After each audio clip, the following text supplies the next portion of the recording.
night, drawing hidden light, silhouettes in paint. This city ain't fake.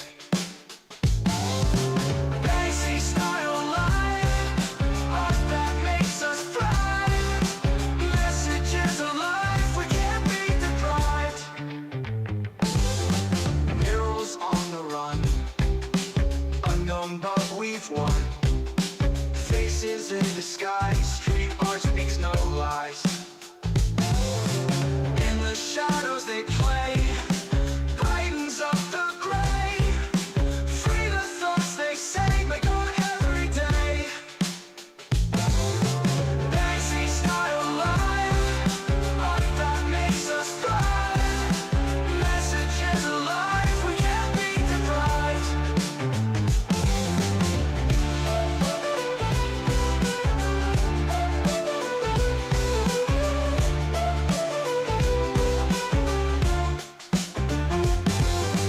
Vandals on the run, unknown but we've won.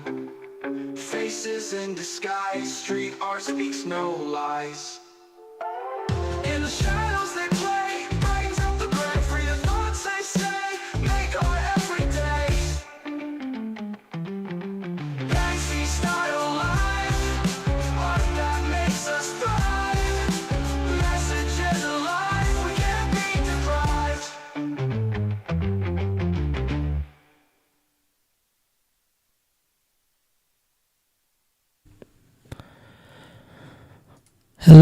Hello, and good evening, my darlings. Hello, my darlings, and welcome to a Banksy Style Live show. Although you guys know where it's at, right? That's where I reside most of the time. But thank you if you are about, and thank you for joining me on this wonderful and exciting evening. Well, I thought I'd do one tonight, a particular live, although I would normally do like a car rant with this one, but I figured I'd do a live on this because I'm not out and about, because I wanted it to be noted that it is January 6th, a infamous day in American history, you could say. Namely, you know who was not elected, and felt that the election was stolen from him in 2021 or 2020. Hello, fun. Big up. What's up? So what I'm noting, the reason I did this live tonight is I just want to make it kind of a pin, put a pin in this. The fact that I didn't see or hear any kind of protests from the left about Trump's win. Now, it's pretty clear why the left wouldn't really protest, because I think the left is crushed. The left has nothing really that they could possibly hold on to. Trump won the popular vote. He won the electoral vote by a mile, and he also crushed it in the House and the Senate. So you would think that there isn't really anything left for the left to complain about. They can complain, obviously, but what I mean is, I think that today, especially, being noted as a day of nothing happened, although we still have to wait until Inauguration Day on the January 20th, where we will really see how the left will react. But for now, we can say that it seems that they are morally and spiritually crushed, in the sense that they have no will to really do anything. And in fact, I think that they don't really, it's not that they don't have the will to do anything, they don't really have anything. I don't think a lot of the leftists want to. I think there's a lot of crypto sort of hidden right-wingers in places like New York and California, which would, ordinarily vote for Trump if it wasn't socially unacceptable.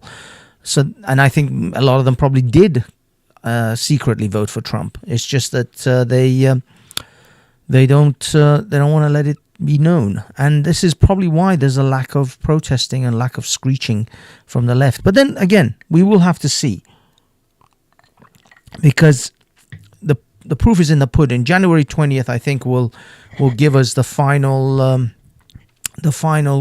say on what the left is actually going to do.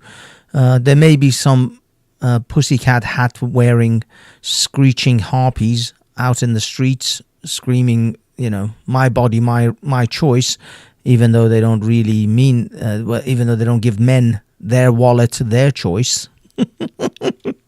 But we'll see. We'll see if the screeching banshees occupy the streets of DC on the 20th. But for now, nothing has happened. Nothing much. It was silent. Nothing was stirring. Not even a mouse.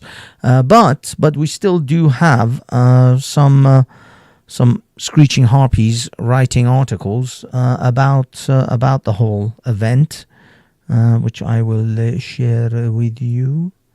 Let's see if we can share this bad boy. Let's see. Okay, here we are. You guys can see what I can see. Let's see. So yeah, we have an article by Rachel Lingang. I mean, you can see that this is. Come on. Let me see if I can make this any bigger. Let's see if we can bigger it here, people.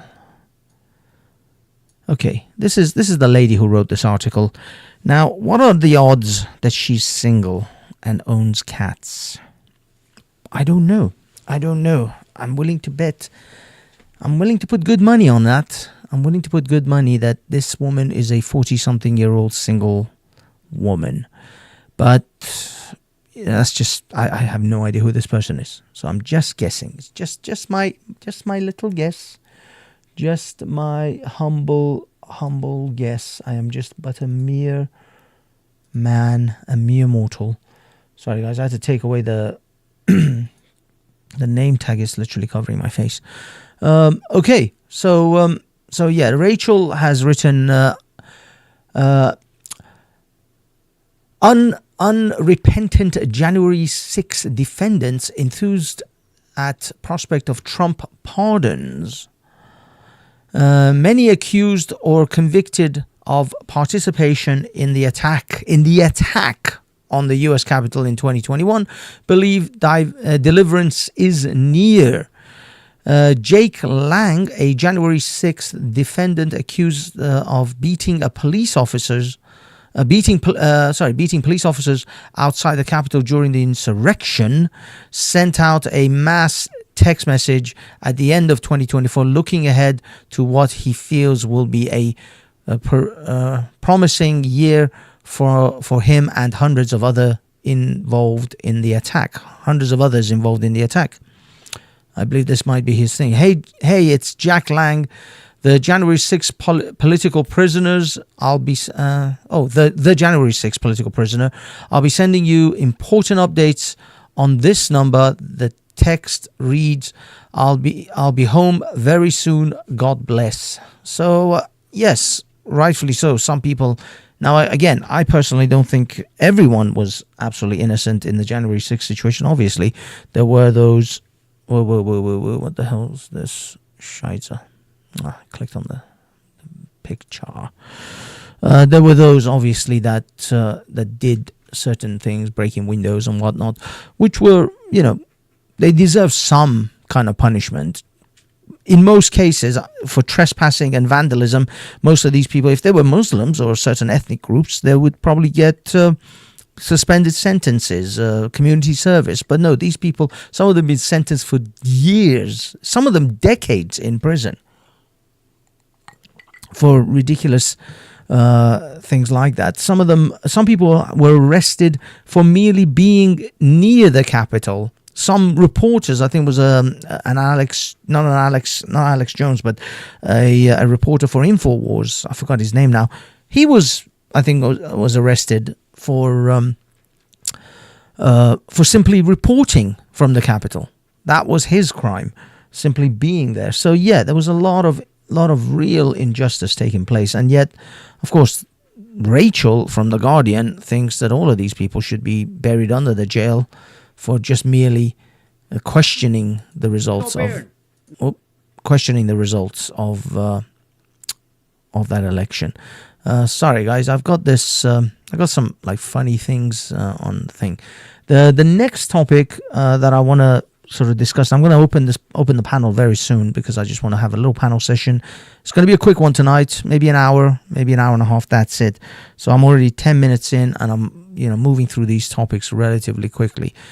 So yeah, January 6ers. I hope a lot of them are freed because they were railroaded for stupid crimes of trespassing or breaking windows, which was ridiculous. And also we saw a lot of videos as Tucker Carlson exposed the fact that most of these people did nothing. They were just literally walking through whilst ushered by the Capitol Police through the Capitol building. So this wasn't the kind of rioting that they made out. But anyway, it is what it is.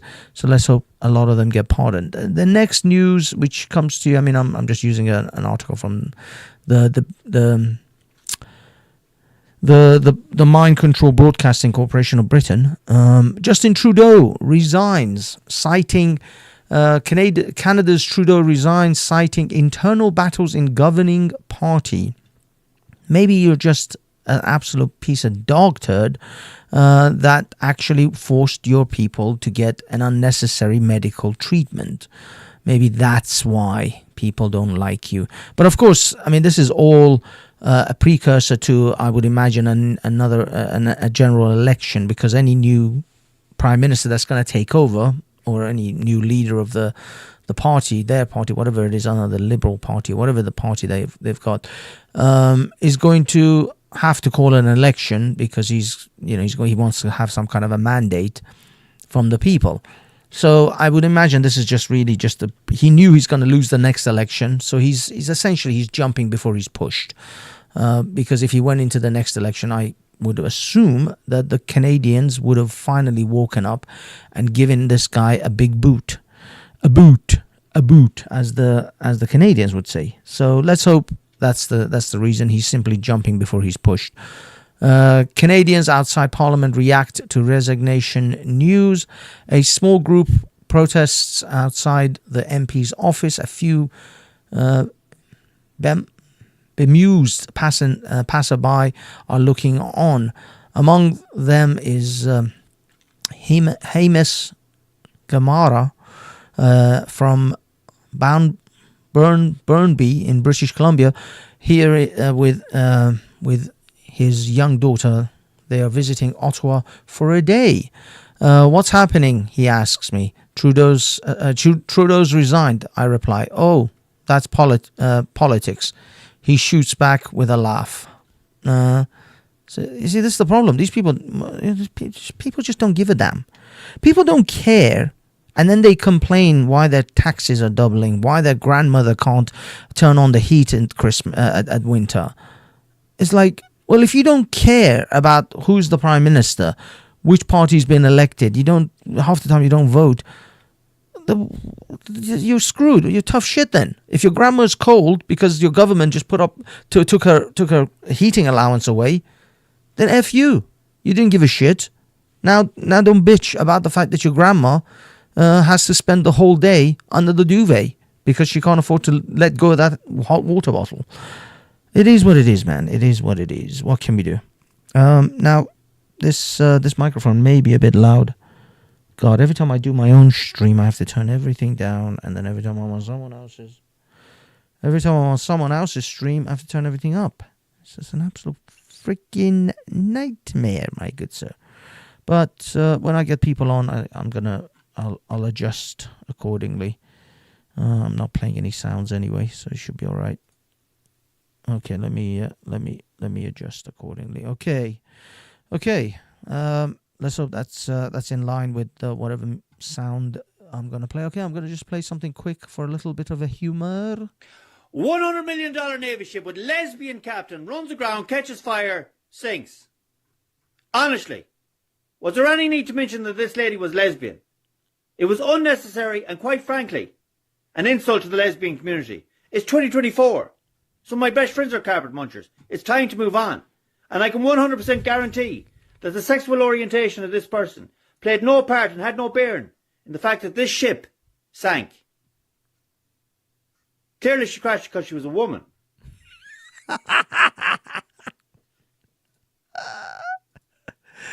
Clearly she crashed because she was a woman. And I'd like to say a little segment of hello to everyone in the chat. Fun with Dirts, big up, Cheeky Chops, Buddha Bing. I believe I saw briefly Base Welshman, big up Buddha again. Violet Sky, love you, big ups to you, and Happy New Year to everyone in the chat, by the way, if I haven't said it already. Oliver from the New UG, big up to you, sir. Happy Insurrection Day. Cheeky Chops and Woody Johnson. Hello, Woody. Good evening to you, sir. Okay, guys, I have thrown out the old link. I'm going to pin it in the top there. Did I pin the right thing? Did I pin the wrong thing? I don't know. The poll is still open. And yeah, so let's just see what happens. Live and direct.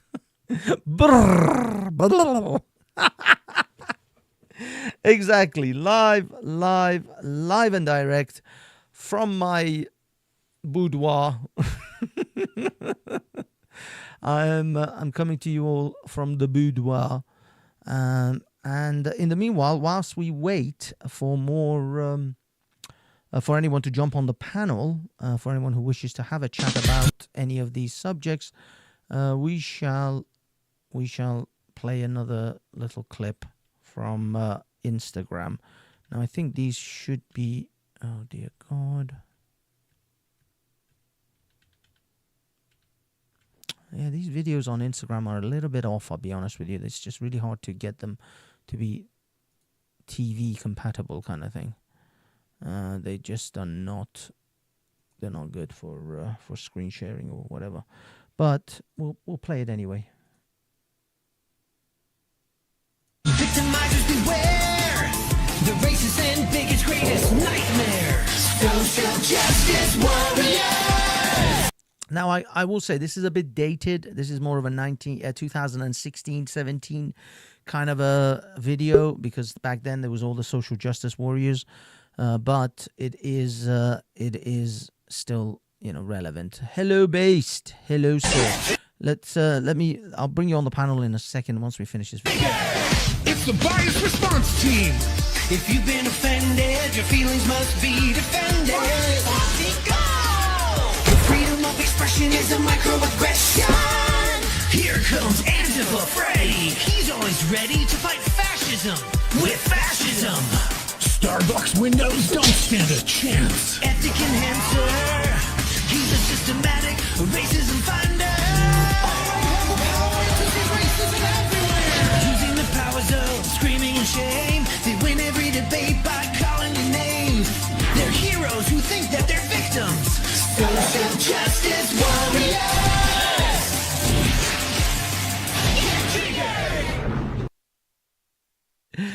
All right, Based. Big up, my good sir, Mr. Welshman. How's it going, dude? Not bad, young man, but that video you just played had no audio, by the way.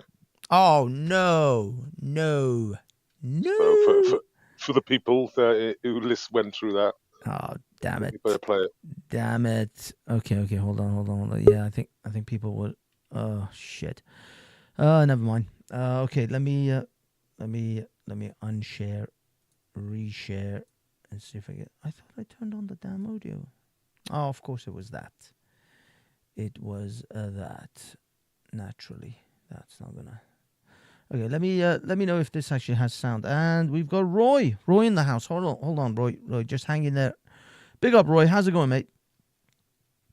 All good, my friend. All right, give me a second. Let me play this. Let me know if this has sound. I gotta play it again.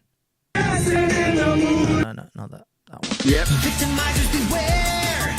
The racist and biggest. You guys hear that? Yep. You got okay. sound, yeah. Okay, that one did play. Okay, let's just give it one more shot. Greatest nightmare. Social justice warriors. Get triggered. It's the bias response team. If you've been offended, your feelings must be defended. Freedom of expression is a microaggression. Here Freddy. He's always ready to fight fascism with fascism. Starbucks windows don't stand a chance. Ethic enhancer. He's a systematic racism finder. Using the powers of screaming and shame, they win every debate by calling you names. They're heroes who think that they're victims. Social justice warriors. All right, I guess that one played.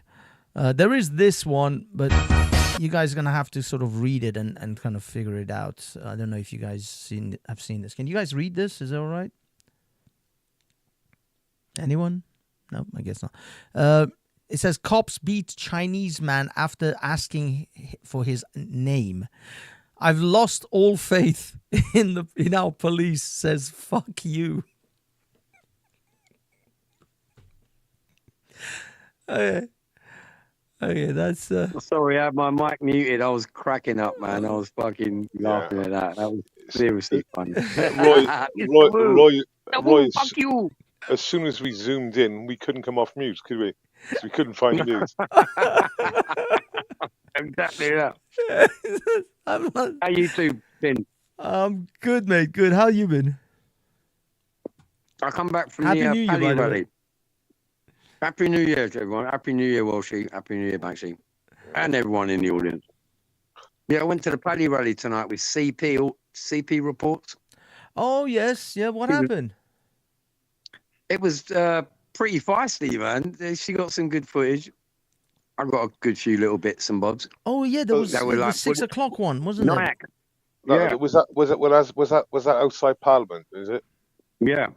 Yeah. So Maya Tusi, I was watching a report just on it. He wasn't there, but one of No. his camera crew were there, and That's right. yeah, he got accosted there. All they did, he wasn't there, but yeah, they got accosted there. Well, they kept on asking Corbyn about the child graping gangs, and Yep. Big up. of course, Big up. of Respect for course, that, man. of course, his handler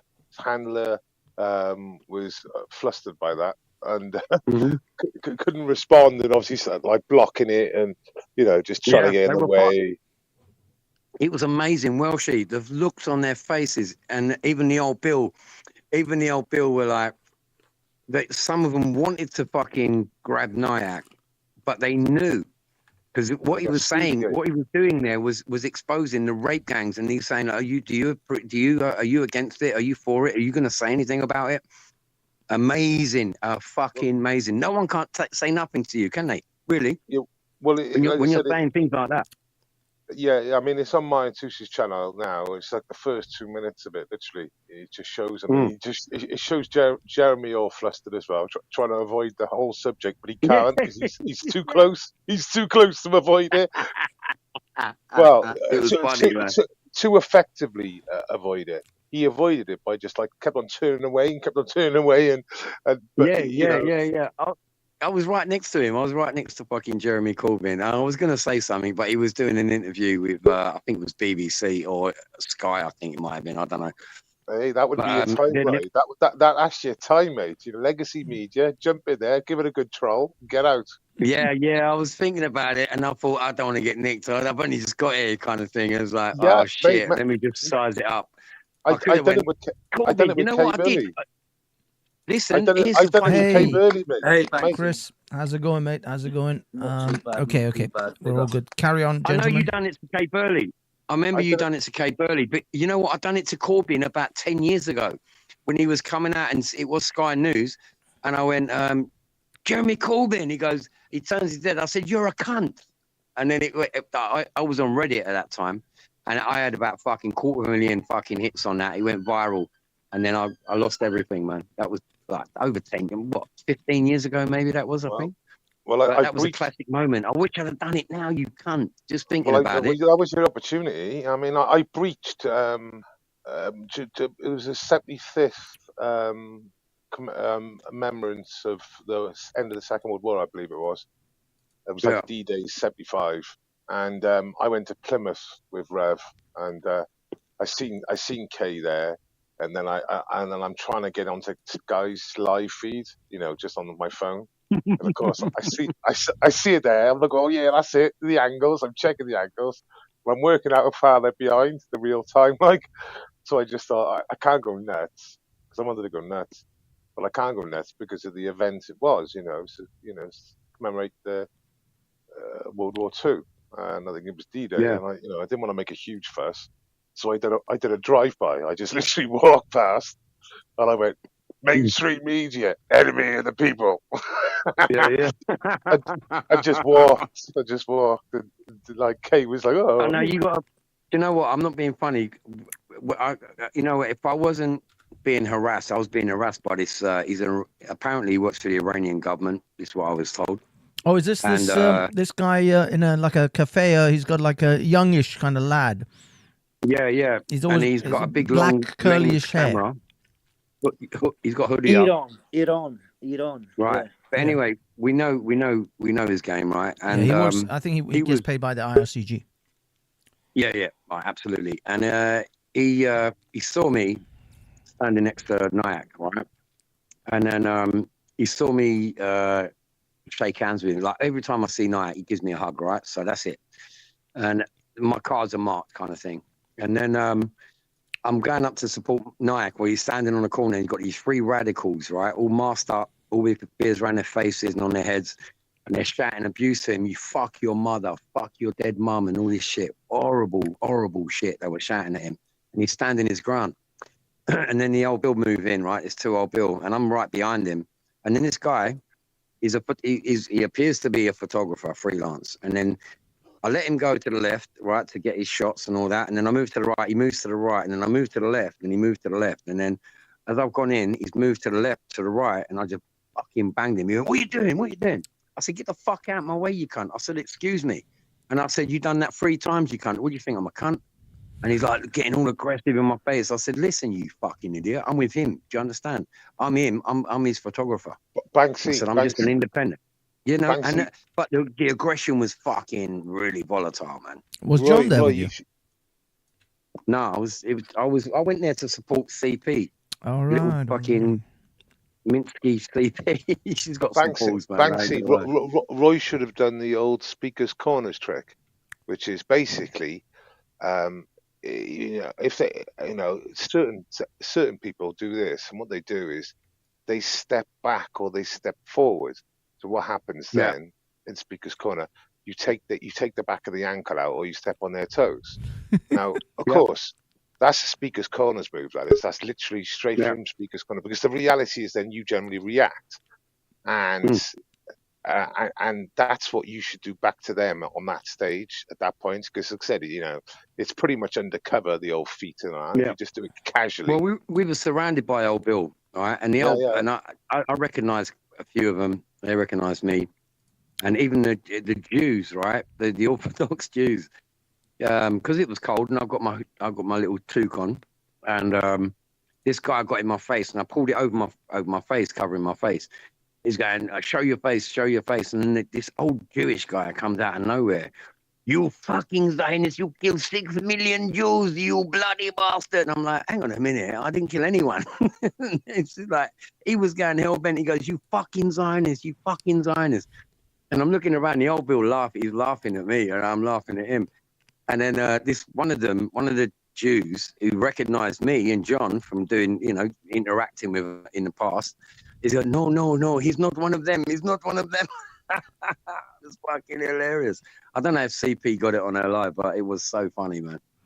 These people it's just a mental, it was like an array of really fucking a bunch of demons, man. I felt surrounded by demons. Interesting. Okay, guys, we've got CFC, Chris, and Tom, and Jamie. So, Chris, go ahead. CFC, Chris, Tom, and hey, welcome to the big up, guys. Can you start with the other guy? Because you lot were talking, so I'm in the middle of making a hot drink. No worries, mate. No worries. Tom? Yeah. You're right, guys. How's it going, mate? If I can just jump in on a bit of a tangent, Base Welshman, how's Active Patriot doing? I'm fucking worried about him. We ain't heard nothing from him for ages. He's sweet, man. Don't worry about him. He's good as gold. He got Is done he? the other day for screaming on the train. He was singing that. Hold on, you say he's good as gold, and then you say he's got done the other day. No, he got booted I off the heard- train. He I couldn't go. heard Yeah, from him they for done him for like- singing a song, for fuck's sake. They done him. They dragged him off the fucking train for singing a song, and he'd had a couple of beers, and that was Well, that's more biggest recent. drama. The last I heard from him was like. I spoke to him yesterday. probably Sorry, I like spoke to him 9 months. today. Okay. No, but he was Out of saying- interest, what song was he singing? Yeah, I mean, I check his. Hello, who the fuck is hello? I was asking about. I was asking Base Welshman, so if we can let him answer. Sorry. But he's I'm all not- right. I spoke to him today. Yeah, I've that's got a it. feeling we might get a more informative answer from Base Welshman. I'm not in Oh, we regular lost Chris. contact. I'm not in regular contact with Alan, but I admire Alan and what he's done in the last 4 years because I was hanging around with him. But I love his him. Amazing. account is active, so I know he controls his Twitter account. So that's 100% active. 4 hours ago. But yeah, he has some flaws, Alan. But I'll tell you something, he's got the right intentions always. Yeah. He's a warrior. No one's perfect. Fucking judge not lest we judge, you know. And no, the reason I was asking you, Based, is because you're the only guy that I know. I'm that little connected that you're the closest to active patriot that I know. That's why I seen you on here. Yeah, I I mean, Banksy. I know Banksy will let me ask you, and you know. yeah. I mean, sadly, we're not in regular contact now because previously, with all the court cases and all that, it becomes like a bit of an issue sometimes. And what about who was the little veteran as well? What's happened to him now? Where have they all gone? All these people that were bringing up Dover and the illegal immigrants and stuff, they seem to have all died off. And now the mainstream media are taking it up. Do you see what I'm saying? It's like, hold on. Oh, the mainstream media don't want us little people talking about it if they're going to take on. They sort of made it impossible to film down in Dover. Yeah. There was already a complete drone ban for the whole of Dover, including the dock going out like, I think it's like a mile and a half. So it was complete drone-free zone. They blocked off the docks where we used to use the public car park, didn't we? Which obviously grated them highly. But you know, it's that's public kind car of park. the last time I seen, God bless him, the last time I seen Active Patriot, he was scooting off on a little electric scooter the wrong Getting way. chased by the police. Getting chased by the police. Yes. Well, that was what. Banksy, have you seen that chase? I saw He that. don't help him. Yeah, I saw that. He don't help himself, does That's it? I love him brilliant. to bits, right? No, He's a man after my own heart. So Yeah. But let me ask. he's not very diplomatic. Let me And ask he you, Base. don't help himself with the optics of it. Base, let me ask you. You went down there. Now, if they've closed off all the area around is it the whole of the beach? I mean, can you approach it from another side or another angle? No, not really. No, not really. No. It's pretty much they've taken any opportunity away, really, unless you've got a lens on the side of the cliffs, and then you get that haze. You know, that like zoomed in haze. You get even with the best. You see mainstream media using the vantage point that the little veteran used for a long time, which is on the side of the cliff where he was camping out. But yeah, it's a terrible shot because even if it's not hot, you get It's still blurry. Yeah, it's terrible. So it becomes an impossibility because they bring them in there. So it's not the beach per se. It's like part of the docks, but they've just made it sort of just unattainable. So I suppose the only way you could really do this is to get a boat and just sit on the water. Yeah, but of course, That's crazy. I mean, you have to own a crazy boat. idea. Yeah. Well, they did. They fundraised for a boat in there years ago, but it has so many problems with health and safety and everything else. Can I be honest? Right? Has anyone tried that? Like coming back into the country as a national, just as a sort of test case. It's Like, been right, it's if been I go out to France, throw my passport off into the wilderness, you get arrested, come back. properly arrested. You know what I mean? Like, take a homeless guy, take him to France, get him to throw his passport away, come back to Britain. Do you sort of see what I'm saying? Like, Okay, well, it's let's been said. highlight It's been the. said in jest many a time to, like, obviously get, say, dentistry. You see what I'm work and stuff. saying? Yeah. But I think you get arrested on the spot properly. Yeah, but why? Why? What is their determination? Because like, hold on. that's even if it's entering your own country, you're entering your own country. But how do they know it's their own country if we've not? Well, got exactly. A passport? Do you see what I'm saying? I could get away with it because I do actually speak a different language, so I could just like. I mean, I'm a computer. And I'm a computer. I've done a job where I'm a computer systems analysis, right? Where I have to force what's the word? Force, program, and address certain programs to try and break them. Yeah, system. Someone will create a computer system. They'll employ someone like my boss, and they'll employ some people like me to see if you can break this, see if you can crack it, see if you can get inside, see if you can brute force attack. Yeah, exactly. Yeah. Yes, brute force attack. And to me, we've got people coming into this country on boats, legitimately or illegitimately. I mean, to me, they're all illegitimate. Even if they've got a legitimate reason to do it, they're all illegitimate. All of them, they're breaking the law. Yeah. It's all illegitimate. There is no legitimate. But I think to highlight the mockery, to make a mockery of the system, sometimes you need to amplify it. So if some of us went over to France, got on a dinghy, threw our passports away, come back to England, pretend we can't speak the language, and document it and see what, I think it'd be very interesting to see what benefit. I'll tell you what happened. Hold on.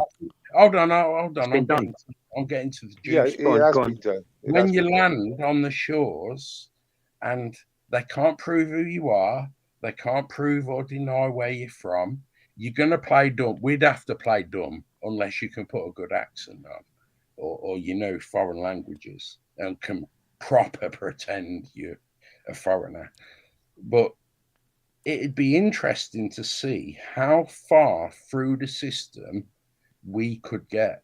Do you know what I mean? As a total faker, totally faking it. You know, we could document us going out there so they know we're not trying to defraud the system. Because, look, we've done a load of videos before we went out. We've told you our intentions. We're not trying to defraud the system. Any money we get, we're going to pay back. We just test it like a systems analysis. Right.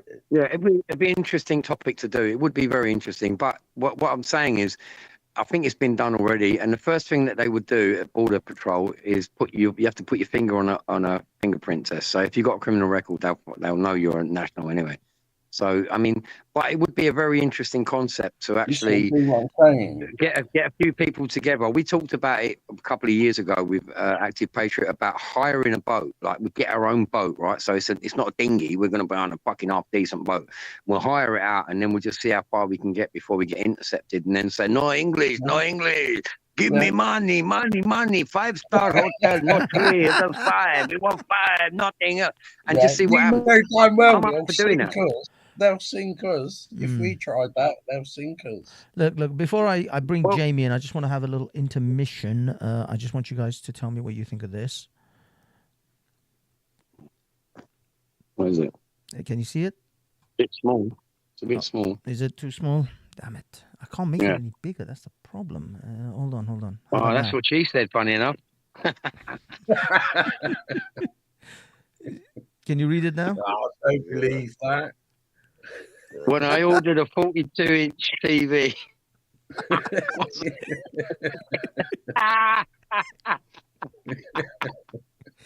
It says a Black Friday I mix-up bet you was hell. well disappointed, Banksy, when that come in the post and you had to go and I pick it up was- from the post office. I You was like, was proper gutted. pissed off. I was no, actually, I want my that was money what I back. ordered. I was elated. It's like, hey, Yeah, exactly what I wanted. Banksy, can we talk about the funniest Banksy, clown have of the you day? Can ordered we a talk about portable? Justin Trudeau? Sorry, hold on. Sorry, what was that? Oh, mate, he's Welshie? fucked, mate. He's finished. Justin Trudeau. It'd be great if we could talk about him. Yeah. All right. Let me bring in About Jamie his on the connection last to the couple of vaccine. topics, and then we can go to Justin Trudeau. So Yeah. on the January 6th or anything else that has been discussed, well, January 6th, because we kind of digressed to Dover and the immigrants, but anything on that, Jamie? Yeah, well, what else is there to be said about it? You know, it's clearly was used by the FBI to kind of like, criminalize Trump and his MAGA people, even though they went in there, fully escorted around the place. And but the left still makes it as their main mantra to say, oh, Trump's is a wannabe dictator, blah, blah, blah. So, yeah. All right. Okay. So we can pivot to Trudeau. Sorry, guys. Let me. I was gonna share an image. What was that about? Is that about the Tesla one? Have you heard about the, the Tesla guy that blew up the Tesla? Elon Musk. Elon Musk. Yeah. No, not Elon Musk. The guy that blew up the Tesla. Oh, the vehicle. attacker. Oh, yeah. Have you heard there's some what do you call him? I can't remember the guy's name. He's done a YouTube video about it. There's a theory that the guy who set that up might still be alive, or he did commit suicide, but he was already dead and he set his Tesla on autopilot. And it turns out that he was an active American, like super secret clearance. He was trying to, what's the way to put it? He was trying to highlight some wrongs that were done in Afghanistan. Yeah, but none of it makes any sense. Like none of the whole official story. For example, so you've got a very experienced. I think he was Green Beret as well. So no, he was past Green Beret. He was like he had ultimate. Yeah. But what he used the worst car to do this job, because basically it just blew. It went high. No. But that's what they're saying in this interview. I know. But I know. Look, let me just make my point. Because at the moment, what they're talking about is just a theory, and like what I'm going to talk about is the same. Yeah. So he then decided to fill the boot up with fireworks and camping gas. This is his choice of explosives. Yeah. Now in Scotland, remember that in Scotland? No, but this is what these military. Let me just hold on, guys. Let the base land and then come in, Tom. Just give it a second. Yeah. Right. Go okay. On. So let me come in after though. Yeah, by all means. Yeah. So with that, I mean, just get where I was. So he used fireworks and camping gas. Also, he's supposed to have blown his brains off before the car blew up. Now, I believe the gun is a very, very high-powered, it's like a Desert Storm pistol gun. Yeah, Eagle. Eagle style, something. It's a very big, powerful gun. Yeah. It would have blown his fucking brains. There ain't no way you're surviving. Yeah, and it would have blown the back of his head, everywhere. And there's footage, and there's footage of it, but there's no footage of any gunshot. So, like the chap was just saying then, a Tesla can drive itself. So another theory going around is the guy's already dead, right? The guy's been taken out, and the Tesla drove there. I want to see what the Tesla Because Tesla's got loads of eyes on you when you're driving and stuff. Exactly. Yes. So we need to see that footage. Yeah. Same. Yeah. They're the Yeah, I mean, question. Elon has that footage. Yeah, the Tesla But Elon has company got would that have had footage. this all the is records of where this this is the car has thing. been, what mode Yeah. it was driving in. It would have all that record.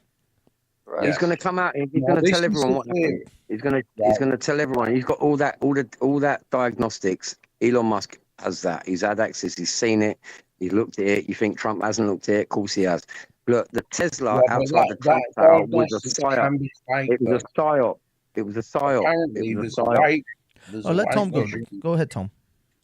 Right. So the theory I was coming, I've got to try and find the interview I watched.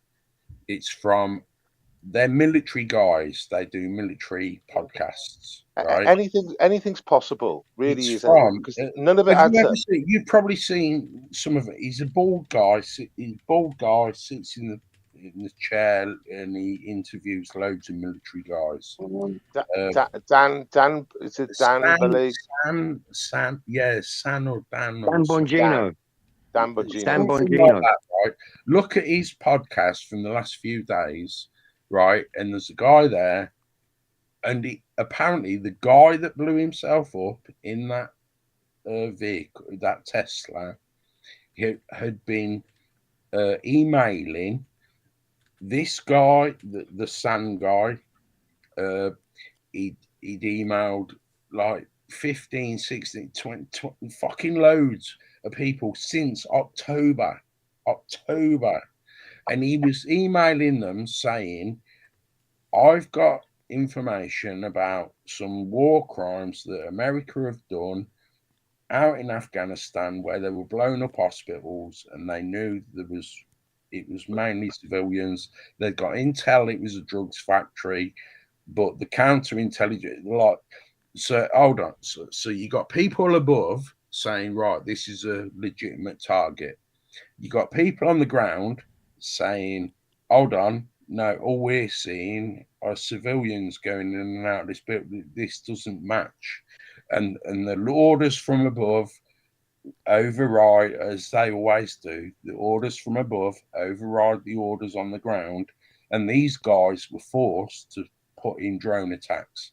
This guy was telling us about the drone attacks and the ability of drone attacks where it can become beyond your control. You can locate a target. Hold on, please, because this guy, I'm going to try and find the fucking interview, because once you listen to the interview, this ain't my opinion. I'm just trying to tell you. Well, no, I know it's just opinions, but like Edward Snowden all over again. We know you're preaching to the choir, my friend. I don't mean to be rude or anything, but I know what you're saying. But I don't think you do get it. What are all these drones? Like, he was saying the guy that blew himself up in front of the. I mean, they're saying that this guy might still be alive. He might have put a fucking body in there. He's that high ranking in the intelligence services of America that these guys that did this interview, I've got to find it. Okay, right, Tom, can we agree on this? Right? That he, or what, you know, I'm just saying it as I'm just saying the picture as the official picture we're seeing at the moment. He is supposedly has blown himself up in that car, blew his head off, and then exploded the car maybe on a timer. I don't know. It was quite quick. But either way, I'll put it this way, right? Well, let me get there. Either way, right? Can we agree that his plan wasn't to kill multiple people? Because you ain't going to kill multiple people using fireworks and pamphlet gas. Bang on. That's what this is why it says psyop to me. This is why everything says psyop. It was there to make a scene, but it wasn't there to actually 100%. kill loads of people. Psyop, 100%. End of story. That's what it is. You can speculate as much as you want. You drive yourself insane. Believe me, it was a psyop. It was a setup Tesla, Mate, Trump, yeah, Trump, Tesla. That is possibly, a sign from the deep state saying, listen, we mean business, all right, Trump and fucking Elon Musk, and I don't watch think out. it was a That psyop. was a signal. I think this was beyond their psyop control. This was a message to the psyops, because this is what these military professionals were saying. Just like that base Welshman's just said.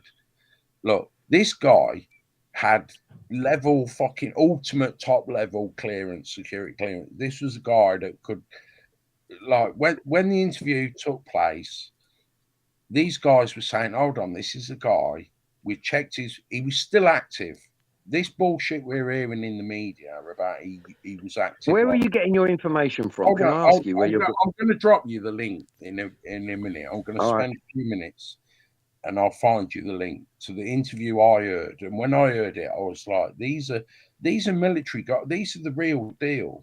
Like, you know, they know their shit. They know how to determine who's waffling bollocks and false valor and all that shit. They said, like, look, this dude knows his shit. There was many of them were saying, I've never heard of this guy. Where's he come from? They've all collaborated together and they've tried to find out. And then they've eventually found out the reason we don't know about him is because he's so high clearance. He's like 10 levels above them. He's the kind of guy the US government go to when they want advice on how to deal with terrorists and stuff. And they're like, this don't make sense. Like, all the guys were saying, all these military guys were saying, this don't make sense. This guy's a patriot. But he'd sent emails to all these different people whistleblowing on speculation, my friend. It's all speculation. No one knows. I mean, you're going down rabbit holes. You're going down rabbit holes. But no, you're interrupting me at the crucial point. He had sent emails to all these people, all these podcasters and stuff, trying to whistleblow about some war crime that happened in Afghanistan, and he felt guilty from it and everything, and he tried whistleblowing through the official routes, and he was going nowhere. Right? Are you talking about Michael Hastings? No. You're talking about. Well, do you know about Michael Hastings? No, the guy with the Tesla. You know the guy with the Tesla that blew the Tesla. All right, okay. Well, there's a very similar. I was going to say, can I just interrupt for 1 second? 1 second. This happened to Michael Hastings. He was a reporter and he was out in Afghanistan, and he found out some fucking dark shit, right? And he was like shocked. I don't know if you know who Michael Hastings, but he's worth looking up. Worth looking up and investigating, and you'll see you'll come to the exact same conclusion, and you'll come to the exact same conclusion as you do with this incident that what happened, and you're going to go, oh, there you go, history repeating itself. That's how they operate. It is a psyop, and that's the end of it. Well, I always think for myself, but anyway, the point I'm saying is you've got a load of these military specialists that are now analysing. All these people have come out with a revelation that this guy that blew that Tesla up outside Trump Towers had sent them emails from October. Think about that. He blew that Tesla up on the 1st of January. So from October, Michael Hastings did exactly the same thing. He was sending emails. Please, bro. Let me tell the story. Go on. And then analyse it after. Yeah. So some of them got emails from him in October, some in September, some in November and December. The last one that we know about was 3 days before, right? Yep. And he's the guy that went on this podcast with this other military expert. Is it Sean? Look, I'll give Banksy the fucking... With all due respect, you've told us this 3-4 times in the whole story, and I get it, right? It's very like it's up in the air. But let me tell you, listen, we get the point. What I'm saying to you is, This happened already. This happened with Michael Hastings. If you look him up, Michael Hastings, he was driving down the road. He was like panicking. He was telling everyone the FBI are on me. They're on me because I'm fucking got this information about what happened in Afghanistan. And then all of a sudden his car accelerates to 150 miles an hour down a 50 mile an hour thing. And wait, they said it hit a tree. It didn't hit a tree.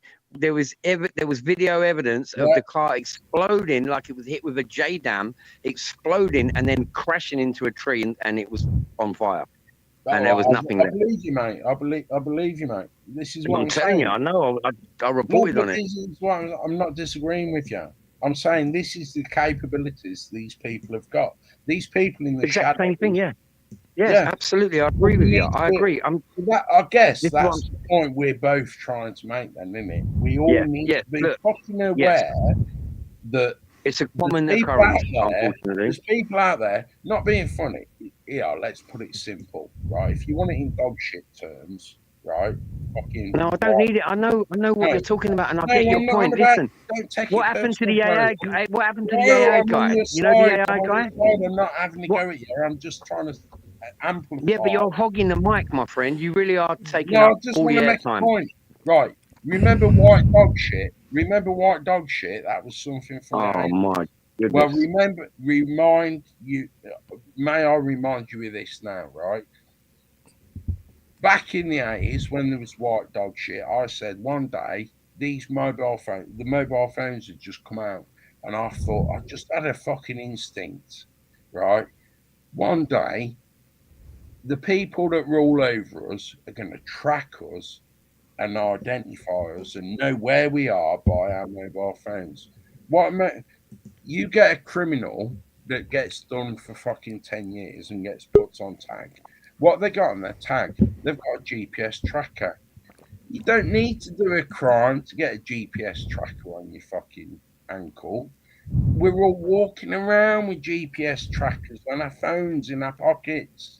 Listen, bro. Look, with all due respect, you're preaching to the choir. Now this No. Oh, right. Shut the listen, fuck up, guys, come on. I'm going to shoot off, man.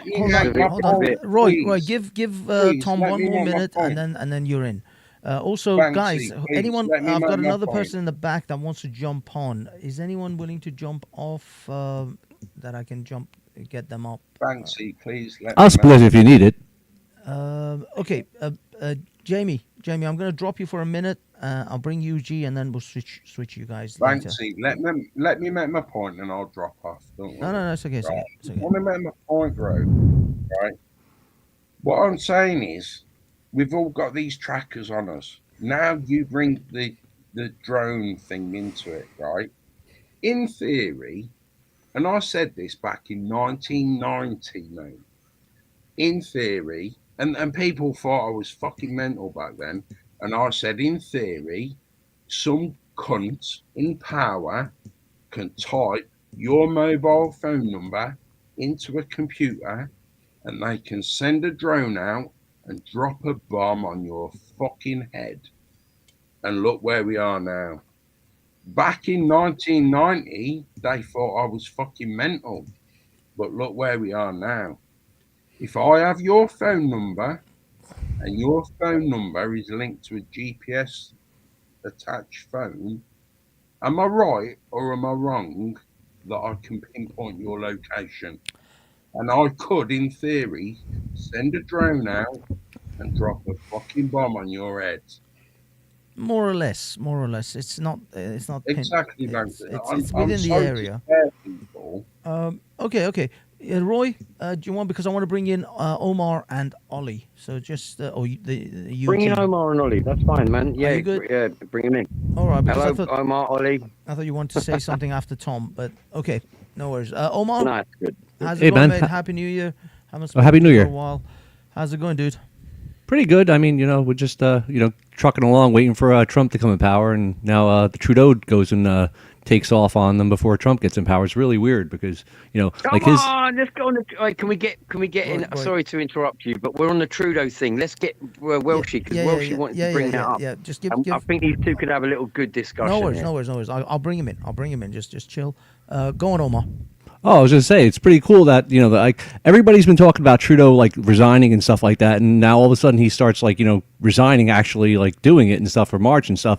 I'm just like hopeful that the Canadian people actually like realize how good this is for them and like pretty much like put in somebody that's worth in power, because it seems like that guy was just like dragging the whole country down. Yeah, So the thing Absolutely. is, my curiosity is, could it be that Trudeau and many of the other sort of these lefty leaders essentially are seeing the way the tide is going, and so they're just simply shifting. Because Yes. I think Trudeau is simply jumping before he's pushed, because he can see how Canada is going to switch. My other more conspiratorial thought is that this is just the cycle that the system wants us to go through. You go through the leftist cycle, and then now we go through the right wing cycle. Nothing really changes. The system still remains in place, and everything chugs along as the almighty they wish it to go. But it's like a valve release for the people, for the peasants, for the lemmings, just to keep them from screeching bone. and burning the place down. But really, it's not any real change. Just a Do you outer really surface. believe that, though, Banks? Do you really believe that? I'm just saying that's one of my conspiracy theories, that the change isn't No, really but a I'm change, interested just in a what you think. surface level I like change. respect for you. I think you're a good judge of character and the sign of the times. You've managed to navigate through. I've listened to you a lot, and you seem to have a good judge point, and that's why I'm asking. So, what do you actually think is going to happen? Like, During Trump's sort of period. Let me. well, I tell you what. hold on. I'm talking more big scale. Like, do you think we're going to hit World War III, or do you think Trump's going to squash it? Well, I mean, the thing is, even if Trump puts a plug on it or a stop on it for a little bit, it'll just be a 4-year plug. Then the system will kick back in and continue as if nothing has changed. Because ultimately, in the Western world, we have term limit leaders. Whilst other countries don't operate like that. Other countries think 20, 30 years ahead of time. China, Okay, Russia, let Banksy finish, please. the Arabs.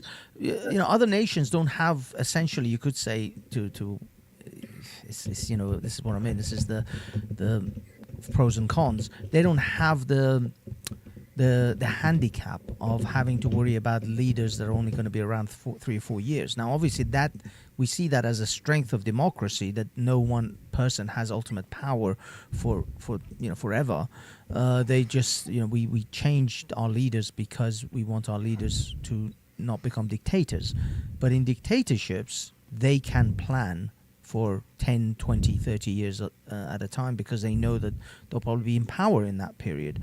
Whilst democracies, constitutional democracies, republics, their leaders only think about their election cycles. They don't really, because we don't have leaders that actually care about the country anymore. We have self-serving leaders. So they only think about their term limit and their potential re-election. And so they only think in that period, 5, 10 years. Sorry to interrupt, Banksy, but do you think that gives people like Vladimir Putin, whatever the fuck his name, Putin. You know what you just said there about the re-election periods? We kind of know that even though they have elections, they're only got one choice in their election. Is that a benefit or a loss? Like for Russia, as I said, you take your pros and your cons. Russia, we all know that Russia is gonna re-elect Putin. Whoever's typing, go on mute. Oh, I'm sorry. Yes, sorry, guys. Is that a strength? Is that Roy? Or is that Omar? weakness? It might be Omar. No, that wasn't me. That was Omar. But can we talk about the Trudeau thing? I mean, we were digressing. Go on to that. Let's base. You wanted to talk about Trudeau. Okay. Come in, and then I want to bring in Ollie as well. Ollie's been patient. Actually, he's been on the panel for a little bit now. And the problem is also I don't have enough room because I've got Jamie at the back as well. So yeah, base, go. Okay. So basically, I think I detest Trudeau more than any leader in the world. To be we fair, lost Tom. It's okay. I got Jamie. And on top of that, I did have a look on Twitter earlier on, and I put in Justin, and guess what was trending? Castro. I thought the Castro memes come back. And there they were. And he does look remarkably like Castro. It really is. They got side by side. If you put it in Twitter, it's a good thing to look at now. We can all have a giggle because he looks like Castro. Okay? Sorry. They've got him in a moustache. They got him with longish hair. They got him with shortish hair. and they just matched him with Castro. Yeah, if you put in Justin Castro, and let's have a look at these photos, we can have a good giggle. You know, Welshie, have you seen? Have you also seen his connections with the vax company that delivered the mRNA? He's got a multi-million-dollar investment into the company that delivered the mRNA vaccine. I don't know if you know about that or you're aware Guys, of that. be a bit mindful. We still can't really talk about that sort of stuff. All right, okay. On the tubes, it's a bit of a. I just want to say, there's a picture of Fidel Castro when he was a teenager, and it's scary. Looked like me, you know. Ringers. I bet Fidel Castro never blacked up. Go on, Ollie. Actually, yeah. The collections are quite big with Castro's parents, isn't it? With Castro's parents, and the timeline works out that he could be the father because they were on holiday together with Castro, with the parents. So. Okay, I started my Twitter, and this was the first thing that was on my Twitter feed. So I don't know what the hell's going on here. What the fuck? Is that meant to be Andrew Tate? There's Andrew Tate and Chris thingy. What's his name? That other guy. Damn it! The English actor who's now. That's two top G's right there. Lawrence Fox. Lawrence Fox. Is that Lawrence Fox? Lawrence Fox. Come on, I might get myself one of them. Is this Photoshop? It's got to be Photoshopped. This has been Photoshopped for sure. The Lawrence Fox one, I bet's not. No, I think that might be Who wore real. it better? Who wore it better, Banksy? The thing is, you're right. I think the Lawrence Fox one, he actually, because he's an actor, so he's going to do all sorts of crazy shit. But no, he's a crazy cunt anyway. I don't trust the Tate him one's been Photoshopped for sure. It's gotta be. That's well, I mean, so come on, like, disturbing. can you see the balls dangling out? I don't see anything. It's a trend. It's they look like Ken. They look like Ken dolls. Holy shit. Yeah, it's probably memes. I had a question about Tate. Go on, guys. While I find. How did he get popular? Like, was he just a wrestling guy, like a UFC fighter or something? First of all, first of all, he got into Big Brother. Okay. Secondly, he was a kickboxer. He had a pretty decent win to lose count, and I think he then started getting on this bandwagon of obviously Bitcoin. He made a fortune out of Bitcoin. He made a fortune out of Bitcoin. Invested it into the online girls. You know, like the what's it called? Fucking, I don't know. What do they call it? Where you go on and the bird does what she wants. He's admitted human trafficking. He made the majority of his money through webcam. Oh, webcams, that's it. Yeah, webcams. Nothing to do with human trafficking. I mean, he's been found. He's been tried by 2 countries. He's gone through many trials. He's been to prison and he's been found not guilty. Now, that says a lot, right? That says a lot. They confiscated all his shit. Now they're back to give it all back to him because they fucked up. And he was a problem to the New World Order, if you think about it. He was educating young men to be strong and independent. Look at the picture. And he was a problem. The right, to the right, the black and white one. Yeah, these are all Castro. These are all Castro throughout his different sort of years. But the one when he's a teenager. The middle one in the black and white, you know, that looks scary like me, you know. That is pretty horrific. They have T-shirts with half and half of Trudeau on one side and the other guy on the other side, Castro. Nice. I like that. I'd mostly buy one. Well, I mean, this is like Google, but you type in Justin Trudeau Castro, and there's all these. Do you know what you want to do? So many. Listen, Banksy, you want to ask Grok, is Justin Trudeau related to Fidel Castro? And what are their links? Another one, thank of God, course, it'll blow your mind. is to get Justin Trudeau's dad and put Justin Trudeau next to Justin. And when you put Justin Trudeau next to Justin, when you get Trudeau Senior next to Justin, they look like completely different. You know, they don't look Yeah, like this. that's not your dad. That's not your Yeah. dad. You look too much Yeah. like your mum. This picture is apparently of Fucking hell. Trudeau's mum with Justin Trudeau in the arms of Fidel Castro. There's a video of them talking Yeah, too about this. Yeah, they were best friends. That's why the connection's there. No, That's why Margaret Canadians can go over Trudeau's there. Cuban memory, the dictator who cuddled her baby. He was CIA, man. Look, So like Obama's mum was CIA. Obama's mum, she was a stripper. She was an easy floozy. And that's how they recruited Obama. When he was in university, he was sucking dick and smoking crack. And he was a great orator because he'd done them speeches, like the Oxford speech. And he There got goes up the and he was monetization really, on really this good. channel. And they said, we're going to get you. We're going to get you. And that's how they got him. But this is Trudeau's dad. Pierre? Yeah, this is actually what Trudeau's dad actually looks like.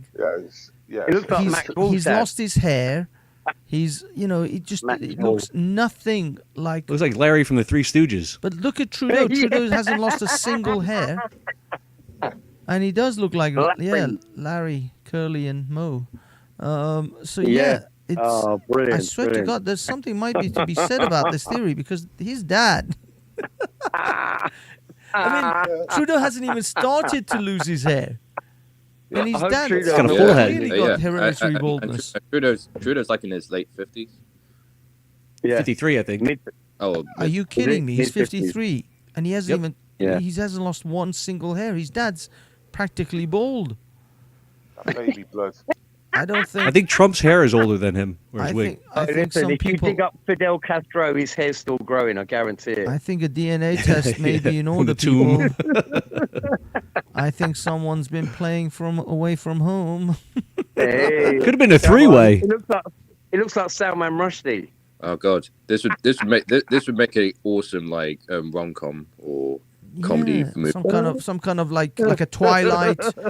Twilight scenario where there's 3D. I'm I'm not. going to send it to United Spot. I mean, My two dads. if you just look My at the two dads.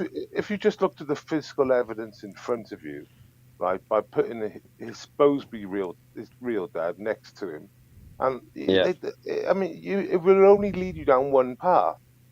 Just on the logic. Okay, what do they look like? Do they look similar?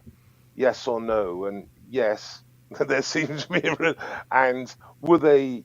Did they used to go on holidays together every year? Were they like best of friends with Castro? Yes. So it's sort of there's a lot of things that could add up to mean that yes, he could actually be the father. All right, because I look like Castro, I'm going to perform Castro in this new movie about Trudeau's real. Telling you, man, a DNA test is essential. I would be calling Maybe for a it's a DNA documentary, test immediately if I was the dad. Paternity test, my man. Paternity. Never. Listen, if your daughter doesn't look like you and have your same eyes, you're not the father. I'm telling you that. That's an old Irish thing, and straight away when your daughter opens her eyes for the first time, and you fucking know that's my little girl. You know that. And then when they grow up, they look like the dad and they act like the dad and they've got the dad mannerisms and everything. I'm blessed. Well, actually, there's this rumor that Princess Diana, cupped. Oh, Harry is some rugby player's son. James Hewitt. James Hewitt. Yeah. Well, no, he's not a rugby. Well, he was a rugby. He was a polo James player. Hewitt. Polo player. Put in James Hewitt and then Harry, and then they'll have side by side to them two. And trust me, there's a lot to say there. Yeah, 100%. 100%. Let me you guys chat 100%, while I look. I saw Diana and James Hewitt in the cab outside Park Lane. I don't know where they were going, but they were in front of us. And I said to my girlfriend and my friend, and I said, "Look, this fucking lady died." And she turned round, she linked up, and you could just about see the top of her eyes, not her nose. She had a big nose, And she looked and like that and smiled, like, you know, and my girlfriend's like, oh my God, it's Lady Diana. And she was sitting next to fucking James Hewitt. That was in 1992, if I do remember. Yeah, 1992. I think the best one was when she got into an MG Mini Metro, and she was wearing that Yeah. summer dress. You could see straight through it Yeah. in the sunlight. Yeah. You see, the funny know thing what? I is, bought the same fucking Mini Metro. I bought it for 100 quid. It was the same brown colour, like exactly the same 1.1 fucking little runaround. the thing is, you see, Oh, yeah. Charles has Put the hereditary three baldness, together. so that's a Put the pretty, three together. pretty obvious sign that William is his dad's kid, because you know he's got that same hereditary baldness, whilst Harry doesn't. Harry hasn't lost a freaking single. No, he's going bald, strand. man. He's going well bald at the back. Yeah. Yeah. Ah, okay, maybe in that case, then he could be Charles's. Yeah, I mean, Look at this. there is a possibility. I mean, look And he at was a James proper Hewitt cheeky, and him. James Hewitt was a proper cheeky chappy as well. He's a proper, Yeah, just like he Harry. was a player. He was a ladies' man. I don't know, man. I don't know. I mean, I'm not really worried about Harry, because Harry is not even close to the throne. He's never going to bear, get isn't he? close to the throne. You say that, but you know, who knows what could happen? Well, unless William advocates the throne, then his lineage, his line will be out. Whilst I think Andrew should take it. No, it won't. He'll go to William's sons. He'll go to William's sons. No. won't he? Even if he, I don't think if William advocates the throne, it don't get passed down to his son. He goes. It still stays within the family line, doesn't it? So it goes down to Harry, because he would have cut himself out of his entire lineage. Line would be cut. If he dies or he abdicates, it goes straight to his brother. Yeah. I thought Harry got no. If he dies, associated. it goes to his son. If he dies, it'll go to his son. If he advocate, just simply. If he abdicates. Yeah, but not if he dies. If he dies, it won't go to. Listen, you can't fucking put a 10-year-old kid on the throne, can you? Let's face it, he's not going to be king. We've done it before. It's been done. Louis the Third. Was it Louis the 13th? Well, listen. Hang on. King Charles just gave Sadiq Khan a fucking knighthood. You don't know what's going on. Exactly. Look, the minute he gave him a knighthood, the monarchy fell for me. And a lot of military guys that I know, and you know, I know a lot of them military guys, all Coldstream and Grenadiers and all that. You know, we meet them all the time, Banksy, right? And I know a lot of them, and I used to do music with them, and they are broken. They're broken. They're like, yeah, the monarchy's fallen, man. I can't believe he's giving that cunt a fucking knighthood. And for me, there is no monarchy at the moment. But the thing is, don't you just admire the irony of how the left want to distance themselves from like British Empire, British imperialism? I'm about to do that right now. Even they can't help but want to honor their guys with like the medal of like what was it? British Empire. Bizarre. Absolutely bizarre. You know, we are in a fucking clown world right now, and we need some radical change, which is what's going to happen in 25 in America.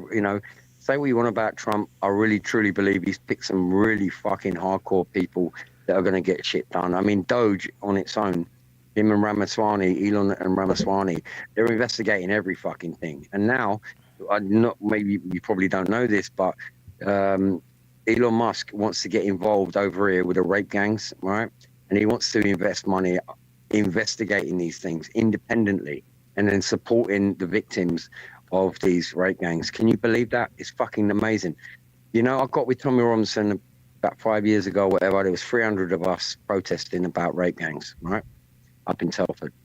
And I went to everyone ever since. And I watched it grow, and I brought John along. And when I brought John along, we grew to 3,000 of us. It was amazing. Yeah. But still not enough. No, but nowhere near. And then in June 2024, we had 20,000 people turn up. Now, Nigel Farage had already said, no, I've signed contracts to go and support Donald Trump in America.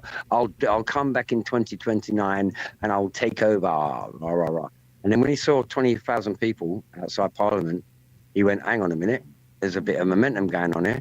And he jumped on the bandwagon. We all supported him.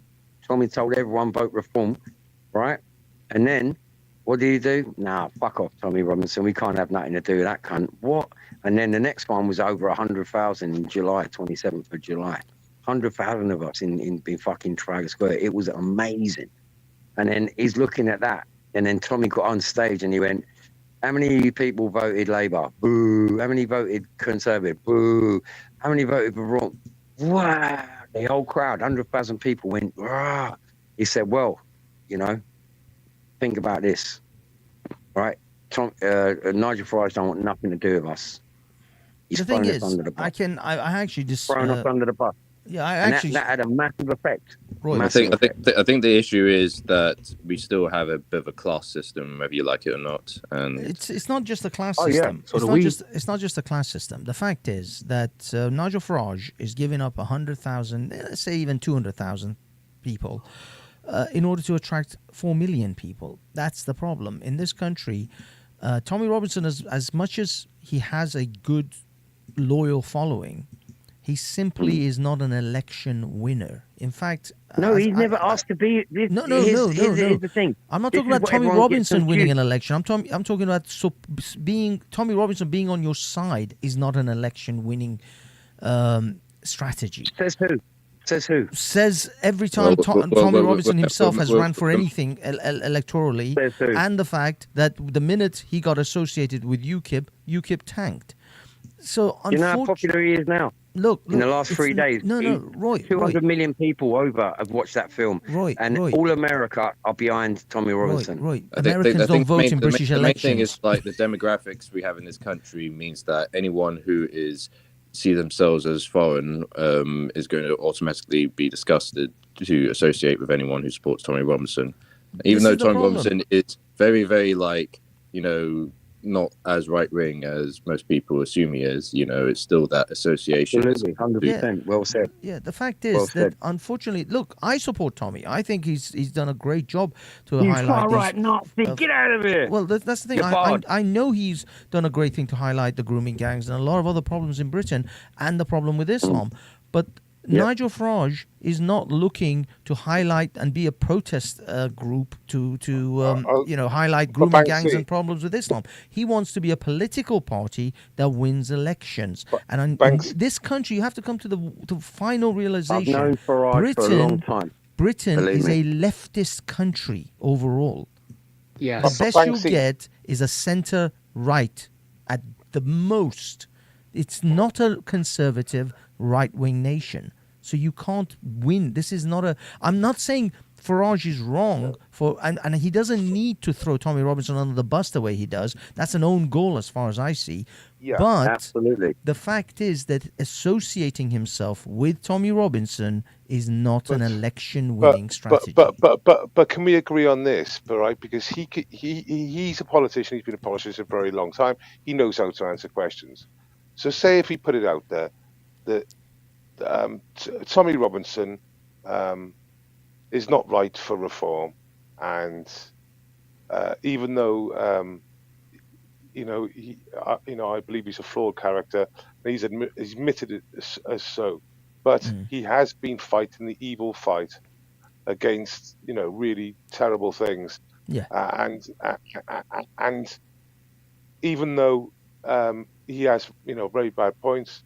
And actually diplomatically give an answer, which is basically not pushing him towards the party, but actually just sort of like understanding or acknowledging that he has done some good in some subjects, and giving us hope. Welshie, listen, exactly that. That was talked about rigorously today on X, right? That same thing. June Slater was taken aback. She went, "Fuck me, that's the fucking fastest bit of speed dating I've ever seen." I cracked up, man, when she said that speed dating with Elon Musk and Farage. But anyway, on a more serious note, I listened to Katie Hopkins today, and I said, Katie, you know what? What you said was 100%. She was saying about the laws in America, what Elon Musk is finding disgusting, what the Americans are finding disgusting, is that he disparaged the fact that Tommy was highlighting the grooming rape gangs, and they and Farage had put it down to, oh, he broke the law by being a naughty boy and doing something he shouldn't have done, and that upset the judge, who is an AG, Attorney General, who is a Labour member appointed by to do the prosecution, right? It was him that said that we're going to prosecute this, and it was him that said it's going to be a maximum of 18 months. Right? This is all a political fucking ruse, mate. Believe me. That's fine. That's fine. And the problem with someone like Elon Musk, or actually Americans, is that they don't know the internal interplay in British politics and the way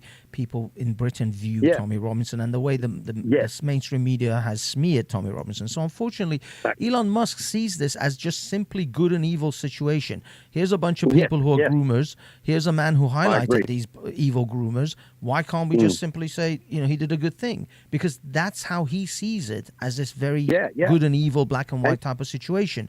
Whilst Nigel Farage knows Britain, knows how the British voting public hear what you're work. saying. Listen. He's I know. playing a Listen. different game. Can I finish what I was saying, right? Here's the thing, what I was saying to Kay Hopkins. I said, yes, I agree with everything what you're saying, right? And you made the connections between the American ideology and the British ideology and our friendship and our connections and everything else. She did it impeccably. Right? She had a lot of support from America for saying what she said. However, I said, look, you are spot on, Katie.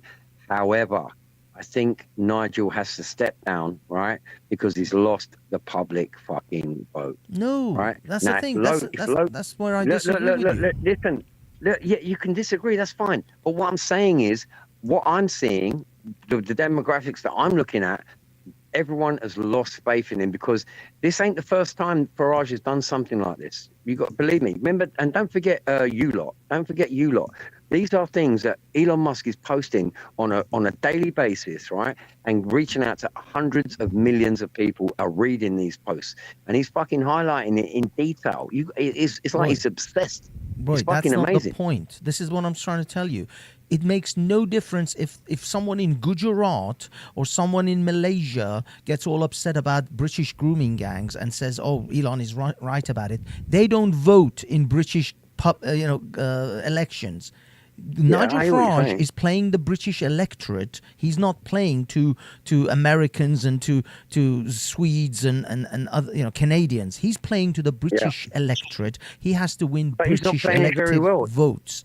That's what he's playing. Rhetoric, he played it fucking wrong. No, he this said is the wrong thing. What I'm trying to tell you. He could have done it in a certain way, right? Yes. He could have done it in a certain way, many ways. I'm like, what did you say? The way he said it was derogatory, right? Knowing and thinking full well, oh yes, he said it on the same night. He'd done a couple of interviews. Oh yes, me and Elon, yes, we're buddies now. We can touch willies and everything in the toilets and stuff. And yes, we're gonna go and meet up in Ignore. Jay's looking confused with my good friend Trump. It's private school stuff. It's what happens in Hogwarts. This sounds like some plumbing behavior. Sounds like plumbing behavior, man. Isn't that what y'all call it over there? Yes. Jay, have you ever had a soggy biscuit? Everyone I does. I don't know that slang. I don't know that slang. Only slang I know is plumbing, and I can't say the N word. The N word that you guys don't say over there. Yeah, you know what I'm talking about. Well, I say it all the time. Yeah. Well, No. Not the one that we use over here. You guys have a different one over there, actually. Which one's the N word? Who doesn't enjoy It fencing? starts with an N and it ends with an once. Oh yeah. Oh, nons. No. I thought you guys can't say like that, because that's like over here. And we know. You can say anything. Jimmy Savile. All nonsense and nonsense. If you want to say Jimmy Savile, say Jimmy Savile. Yeah, for sure. It's a Jimmy Savile slight coded version. Or I wanted to Hugh ask you Edwards. guys something. Or the BBC. I wanted to ask you guys. Just say the BBC, and that covers all nonsense. Yeah. Actually, yeah, you got to point about that one. Most I of wanted them to ask you guys something, actually, because this is kind of in regards. You guys brought up the whole grooming gangs and the culture that's over there right now, that's brewing in the UK, and over here in the States, we've been having quite a. If you've been paying attention on X, we've had quite a debate over the past 3 weeks. I would say more like 2 weeks and change about the whole H1 visa debate, H1B visa debate. Yeah. So what I wanted to ask is this: over there in the UK, do you guys have the same issue with H1B visas? And if you do you notice that this grape culture that you're dealing with, is it coming from the Indians? Is it coming from Pakis, or is it coming from Middle Easterners particularly? Which group is it? Because Pakistani. Okay, Pakistani because we can't say the short version. That's the N word yeah, for the Pakistanis. Oh, you over can't here. say. Oh, you can't say that. Okay. No, All right, I no, didn't know we that. technically Okay. no. there are It's certain things, derogatory. yeah. On YouTube, you can't. On X, you can say what you want, but Yeah, yeah. Oh yeah, I know yeah, that. you're kind of right. So Bro, we do have we a know. visa system.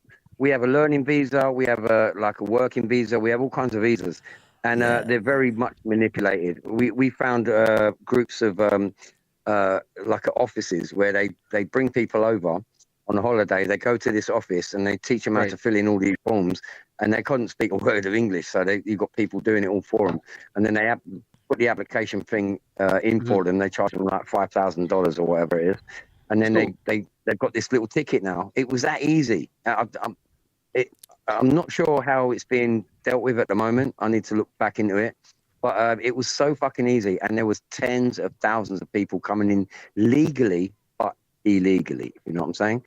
And the reason why I bring it up, I think Okay, Roy, I think put a pin the in same it. thing. Hold on. I think the same thing with Britain and America, in fact, the rest of the Anglosphere, is that the primary immigrants we're importing are mostly from India. 75% of H-1B, 75%. Yes, because we need to compete with China in terms of like actually building our own stuff. Like we became. Are you guys having an engineer crisis as well? Are you guys having an engineer and tech Oh crisis? yeah, no, we're always in desperate need of like new software engineers. Software engineers. I mean, the thing is, doctors, nurses, lawyers, software engineers. These are not things you just pick up overnight. It takes years and years, and certain level of talent to actually pick these things up. So India is obviously going to be a huge hotspot, is because they learn English. You know, they were once the hot part of the British Raj. So they obviously go. They also got the excess population. Like India's desperate to like get as much of their surplus population to leave their country. Largest in the world.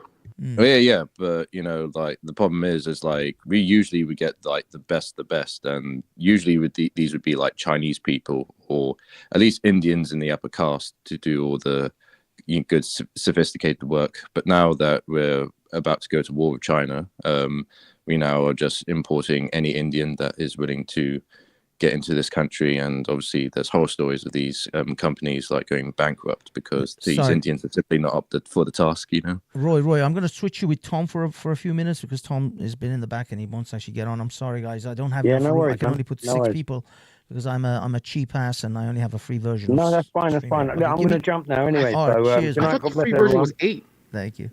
No, it's 6. The free version was 8. It's 6 for the free. For the free one. Thank you, Roy. Thank you for being patient. Sorry, Tom. I apologize. I only have 6 spaces. If I could ask a question, because I actually want to. Thank you for being patient. Sorry, Tom. Tom, mute up for 1 second. Mute up for 1 second because Jay's got something on his mind. Okay, go on. Because I want to do a compare and contrast between our situation over here and your guys' situation in the UK. And what I'm noticing is that a lot of people over here in the US feel threatened by the influx of H-1B visa holders, mostly Indians, and that's where their ire is going towards. But one of the arguments that was made to me was that the people who are coming over here from India, they bring their. Can I say the R word here or no? You guys okay with the R word, or I'd say grape? Oh, grape. I have to say grape. Just go for grape. It doesn't really matter. Okay, that's fine. They have a problem with the grape culture. They believe that the grape culture that they have over there in India is going to come over here to the States.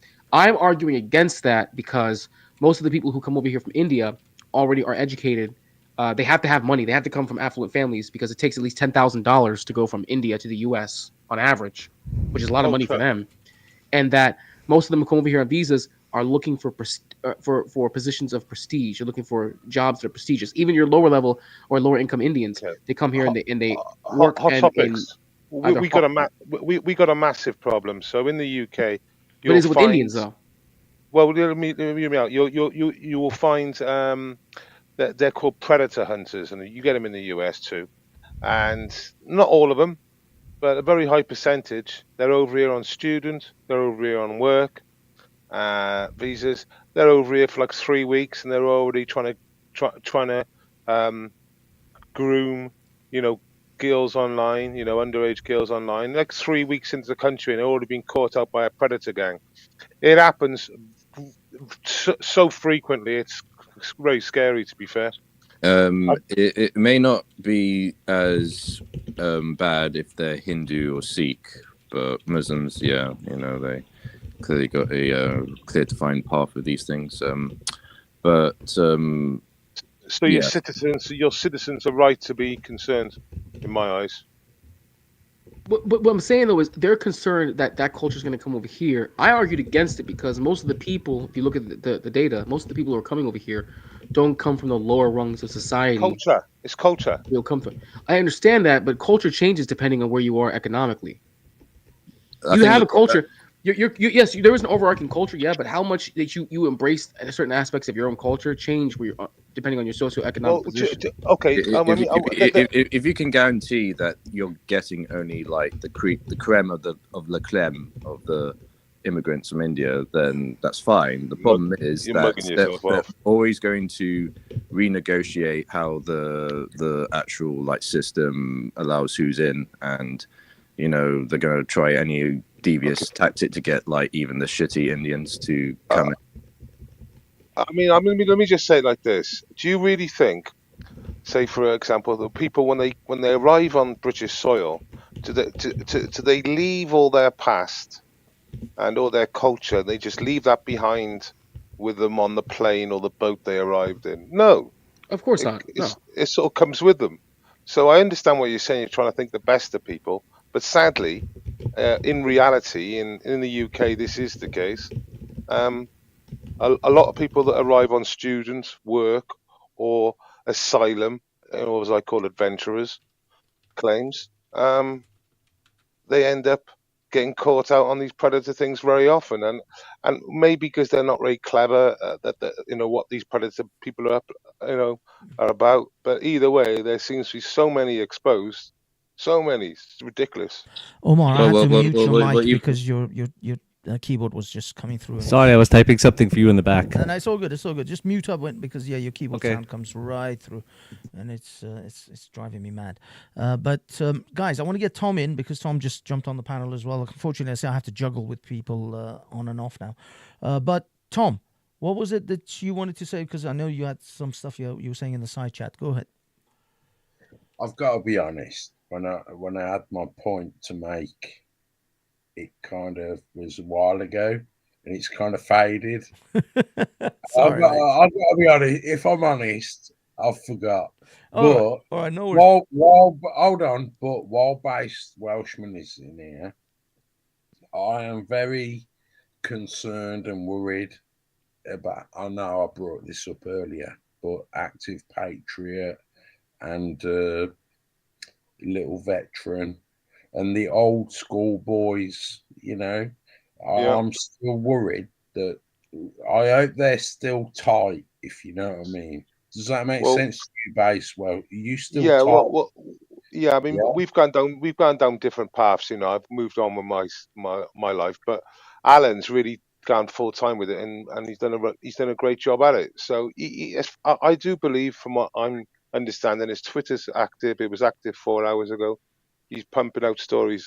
No, I'm not. Oh, you misunderstanding what I'm saying. The cause of. I'm not so much interested in their what do you call it? Their channels and. Tom, can I ask you, have you had a couple of beers tonight? Yeah, I've had a few, mate. I'm with you. Yeah, that explains. No, but that's where the emotion and honesty comes from, bro. I'm with you. No. It's just that, because of the sort of the brain cloud and forgetting the last point. I was like, I think that might be the influence. No. I weren't forgetting. Well, I was forgetting what you said because my main concern's been about Active Patriot, to be honest. I know, and Little Veteran. I'm subscribed to both of them.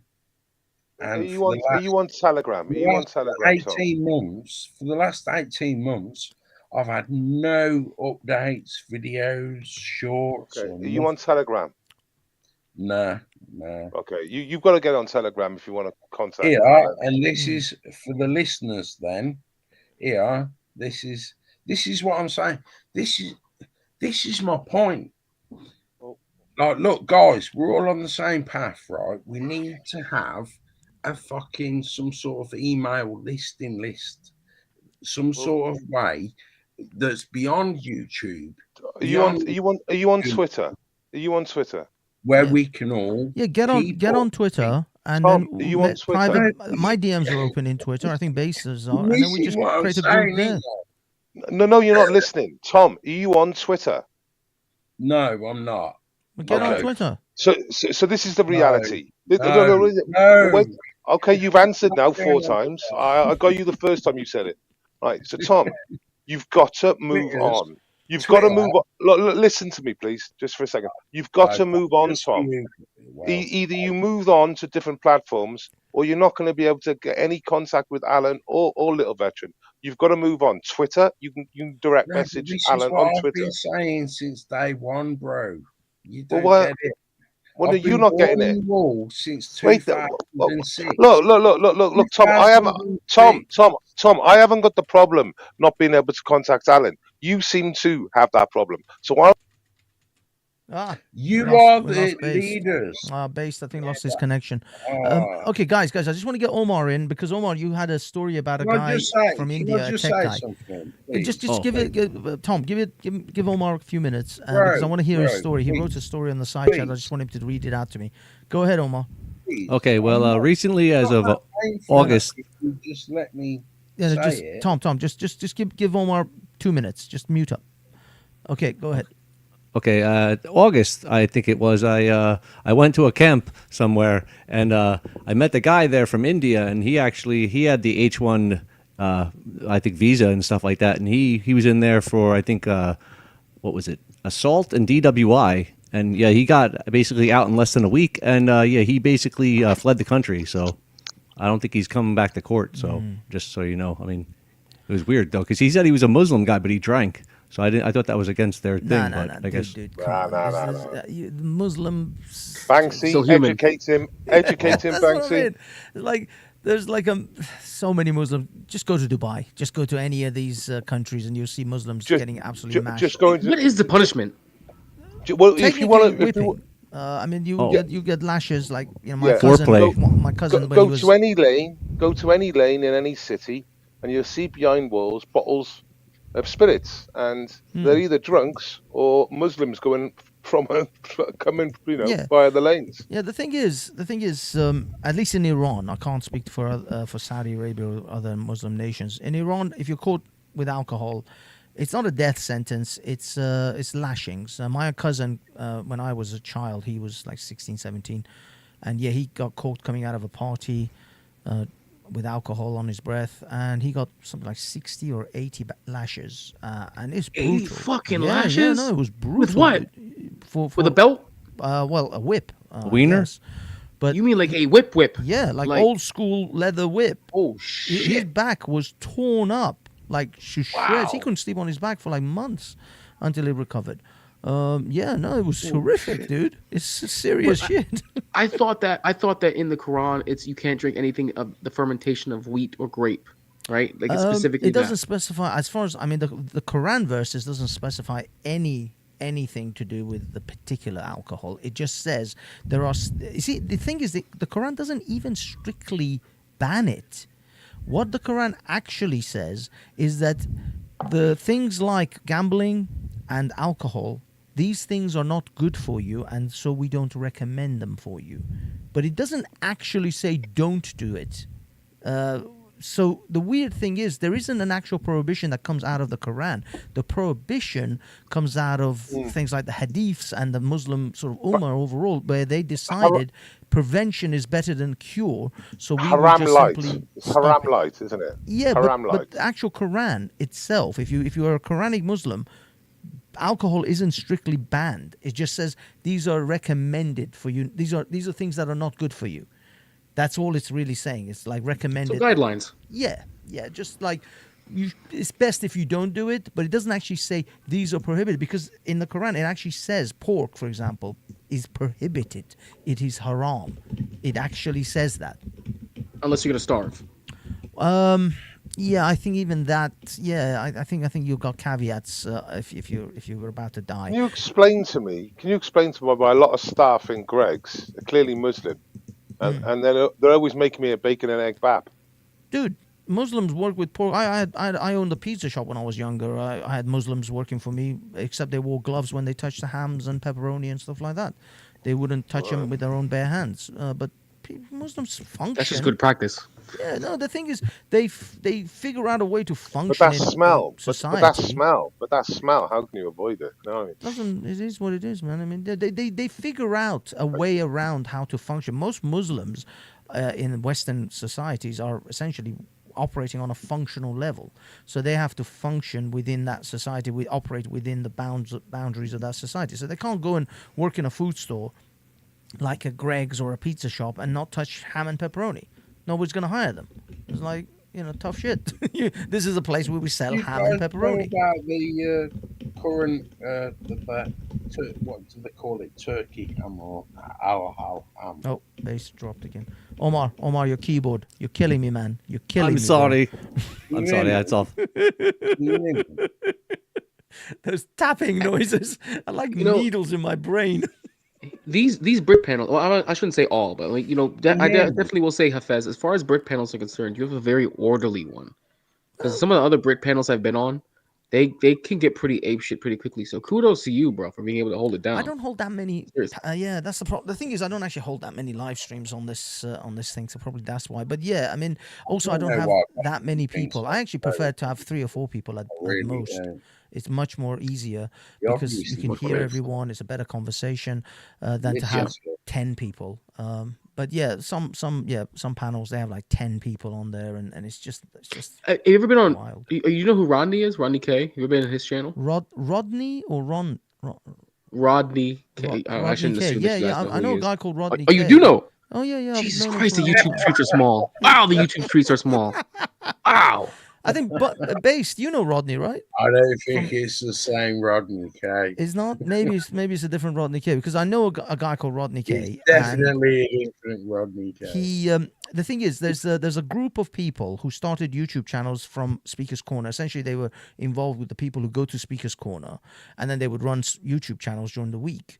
And from that, sort of branches came out with someone called Rodney K, which I know, a Brit guy, a Rodney K, and I would imagine it's probably the same guy we're talking about, although it'll be wildly coincidental, where it's a different guy also called Rodney K. But there's another guy called Veli Vision. He also runs. See you, Omar. You know Veli. You've been on Veli's. Take it easy, man. Oh, take care, Omar. Are you off? Yeah, man, I got to make a phone call. I'll be back if you're still on. Peace. Yeah, don't worry. I'm gonna send you the email tonight, by the way. Thank you, man. I appreciate it, Jay. I got Have a great day, everybody, and don't forget to wash your hands. Yeah. Don't wipe your ass with your hands, and you might not have to wash your hands. Yeah, but so yeah, there's a whole bunch of people who kind of came out of this Speaker's Corner sort of bubble, and yeah, I walk these streets. I actually discovered CT the way Jay and you and I met because of someone from these streets, from the Speaker's Corner guys. There was a lady called Jupiter. She found. I know Jupiter too. Know Jupiter. And Jupiter. Yeah, that's what I'm like. The streets are so small, which means we're talking about the same Rodney K. That Rodney K also knew Jupiter, and Jupiter and I have gotten into. So we are talking about the same Rodney. We are definitely talking about because he never shows his face. He always has like a picture of like an old white man or an Indian dude up there. Speaker's he Corner. Fell asleep one time on stream. Because he was apparently like pounding Guinness one night, and he got so fucking drunk one night. I remember because we were all drinking on the same stream. When I first hit YouTube streams. He passed the fuck out, and for like 4 hours you hear him snoring nonstop on stream. Hold on. Give it a second. Who's interested in genuine political activism, and you want to talk to this guy that wants to talk about Rodney K and Pete. No, but I mean, sometimes the conversation digresses. It's okay. You can sort of allow a little bit of side because I was cool. I started this entire stream with talking about Justin Trudeau and January 6th. Then suddenly we're talking about small boats coming off onto Dover with nothing to do with shit. I know, but what I mean is this: we just the conversations do migrate. It happens. There's Yeah. a Can we get way back that to it By the can way, just flow into something Happy else. Patriot Day, y'all. Happy Patriot Day. Happy Patriot. the Is this what this people that is? January fucking are 6th. trying to Happy do something Patriot Day. Oh, for you know they're gonna get society? acquitted.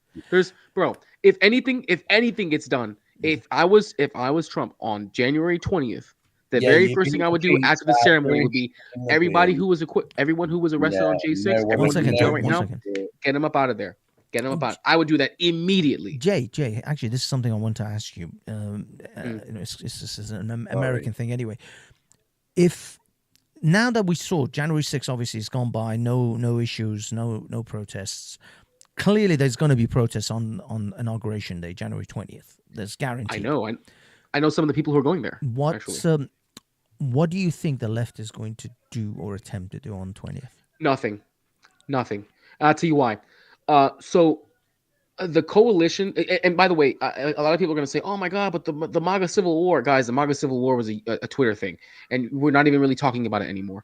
What's going to end up happening is when January 20th comes, you're going to see basically, if you thought that J6 was a massive red wave, you ain't seen shit yet, because you have a bunch of people like myself who are on the fence about Trump for a long time, who, well, now we're bought in, we're all in, because we just got done with 4 years of absolute bullshit.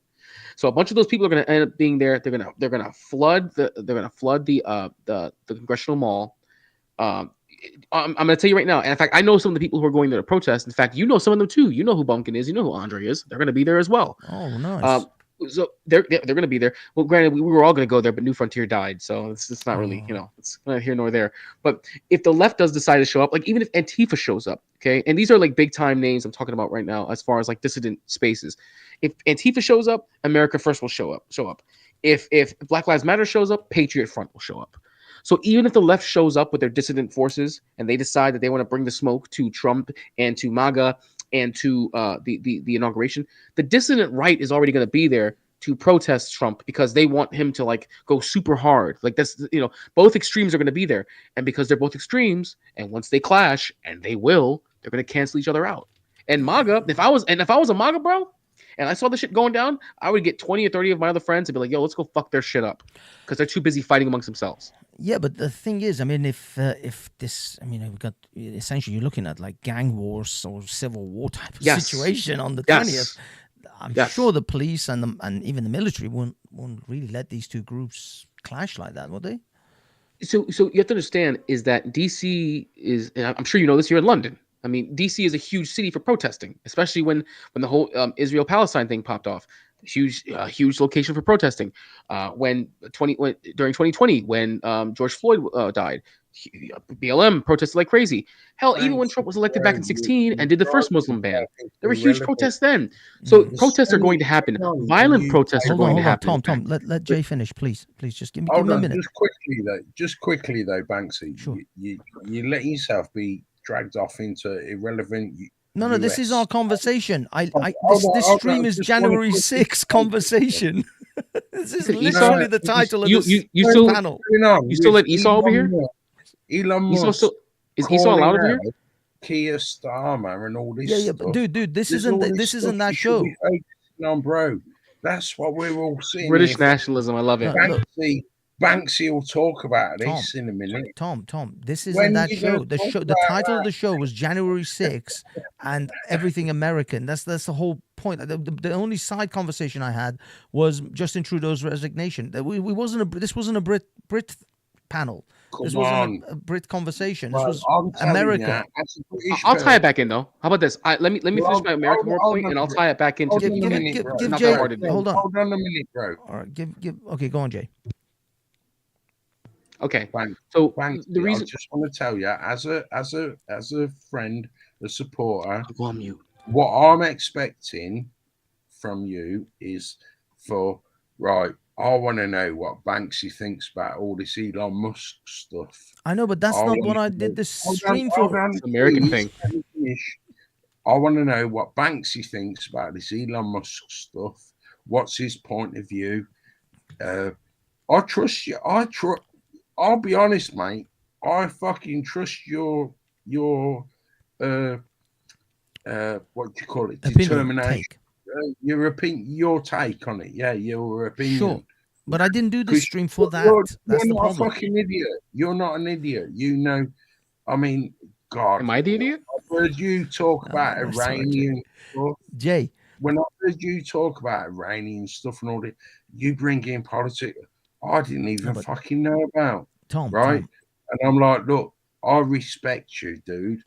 And I'm sitting here thinking, I want to hear Banksy's. Hey, bro, how about this? No, If but you Tom- cam up right now and you pour some liquor, I'll take a shot with you on stream. How about that? But look, I'm dead serious. Tom, give it a minute. Give it a few minutes. Let me get this hash this out with John. Let me say with a Jay. bit. Inspire Banksy. Yes, Hafiz. Let me, Tom. Let me hash this out with Jay for a couple of more minutes because this was the actual official topic of this show. It was January 6th, January 20th. Are you going to tell us about what you think about? I'll do another segment in a minute, and we'll get into that. But just give me a minute. Let me, Jay. Right, January 20th. please. Okay. We're begging for it, man. No worries. Just chill, chill, and I'll get there. Okay, Jay. Where were we? Yeah, we said 20th, January 20th, potentially a civil war or civil unrest for sure, with these different groups that you're talking about. I mean, the police aren't going to allow that. There's no way. They're not going to have DC burned down on January 20th. I agree with you. The thing I want to tell you is this, though. You're just talking about the actual. Really, what you're talking about is areas near the Washington Monument. They're on the Constitutional Mall, around Pennsylvania Avenue or Black Lives Matter Avenue, depending on how you want to call it. Those areas, yes, those areas, the police will do their best to keep that away. But you have to understand. Have you ever been to DC? Have you ever been to Washington I've DC? Never been to Washington. Well, I've been to Washington DC airport, but never gone out. Okay, all right. Well, if you go to Washington DC proper, all right, outside of that area, outside of the actual congressional district, DC, its metropolitan area, is pretty sizable. I mean, it's a city of about, I think, 300,000 people. It's a very pretty big city. And not only that, it's also a very liberal city. It's also a very liberal area, extremely. That's why you were able to see so much of the fuckery go down in 2020. And the only areas that you saw, and January 6th, actually, you got to see that. And keep in mind, even when Trump was president, he doesn't have the authority to just march the military in there. I do agree with you, yes. Is the National Guard and the police, are they going to be on high alert? Well, they have to be for Trump's sake. They have to be, no matter what. And they're going to be fixating on what's all going on with Trump. And they're going to, and everywhere probably within like a 2 or 3 mile radius is going to be protected. But outside of that, because these people want to protest and probably won't have the opportunity to even get a sniff of Trump, they're going to want to make a lot of noise. And the way they're going to make noise, well, how do we make noise in America when we want to get a point across? We get violent. Pew, pew. So, exactly. Well, no pew pew in DC. No DC is very heavy on guns. Okay. DC is very strict on guns. They're like you guys when it comes to guns. In DC. Okay. So, but they're just gonna burn things down and I don't mean like windows. That. I mean it's a possibility. It's a possibility. I'm not saying it's going to be to that point. What I'm saying is that the ire and the main violence that you're talking about that's going to happen is going to be directed at these other groups. Think of gangs in New York. It'll be closer to that than it will be closer to 2020 because you're going to have the extreme left and the extreme right are going to be butting heads. And both of them are there to protest Trump. That's the crazy part. But the caveat is this. While they're both there to protest Trump, it's the way that they want to protest Trump that they're going to be fighting over. Because while the left sees Trump as a fascist and a Nazi and that he's the second coming of Hitler and he's going to destroy democracy, the right sees him as no different than like a soft version of a Pinochet or like another version of Ron Paul, and that he's going to be soft on immigration and soft on the economy, and he's just going to cuck to Israel as much as possible. And then what's going to happen? Because they're already on extremes, they're going to fight amongst each other. They're going to cancel each other out. You're not going to see the city burn because they're going to be too busy killing each other. Are you expecting to see any people from the Proud Boys or any of those sort of groups? Yes. Well, here's the thing. So as I told you beforehand, I'm a former member of New Frontier. I don't know how much you knew about it, but sure. You know who Pumpkin, you knew who Andre were. Yeah. So that was like a dissident right space, and they were. And here's the thing: I went into there about almost 2 years ago as a rookie, and they were already plugged in. They were like a decade plugged in, so they already know that the big names from the dissident right space are going to be there. They already know your Active Club, Proud Boys, Patriot Front, America First. All the heavy hitters are going to be there on January 20th. But with that being said, if the heavy hitters on the right are going to be there, law of nature, the heavy hitters on the left are going to be there too. But that's dude, that could be It could get ugly. That's a powder It keg could get right ugly. there. Exactly. That is going to be No, serious. I think Okay, I sorry, think a lot. guys, go on. I think a lot of people don't realize that, you know, we may think a certain way because we're in our internet echo chambers, but when you speak to the average person in the street, a lot of them are just fed up with the whole woke shit. So even if they were part of Antifa one time, they're feeling like, yeah, you know, it's not my fight anymore. That was my take actually on this whole thing with January 20th. Is I actually feel that the left is spiritually and psychologically demolished. They don't even have the will anymore to even come out and protest. That's my take. I think that you're right, Jay, where there will be a hardcore group of Antifa types or whatever that's going to come out. But like, this is why I brought up the pictures of the pink hat marches from 2016, or 2017 when he was inaugurated. These sort of marches. I just don't see this level of commitment anymore from the left. I think the left has been broken, and they are not that committed anymore to come out like this.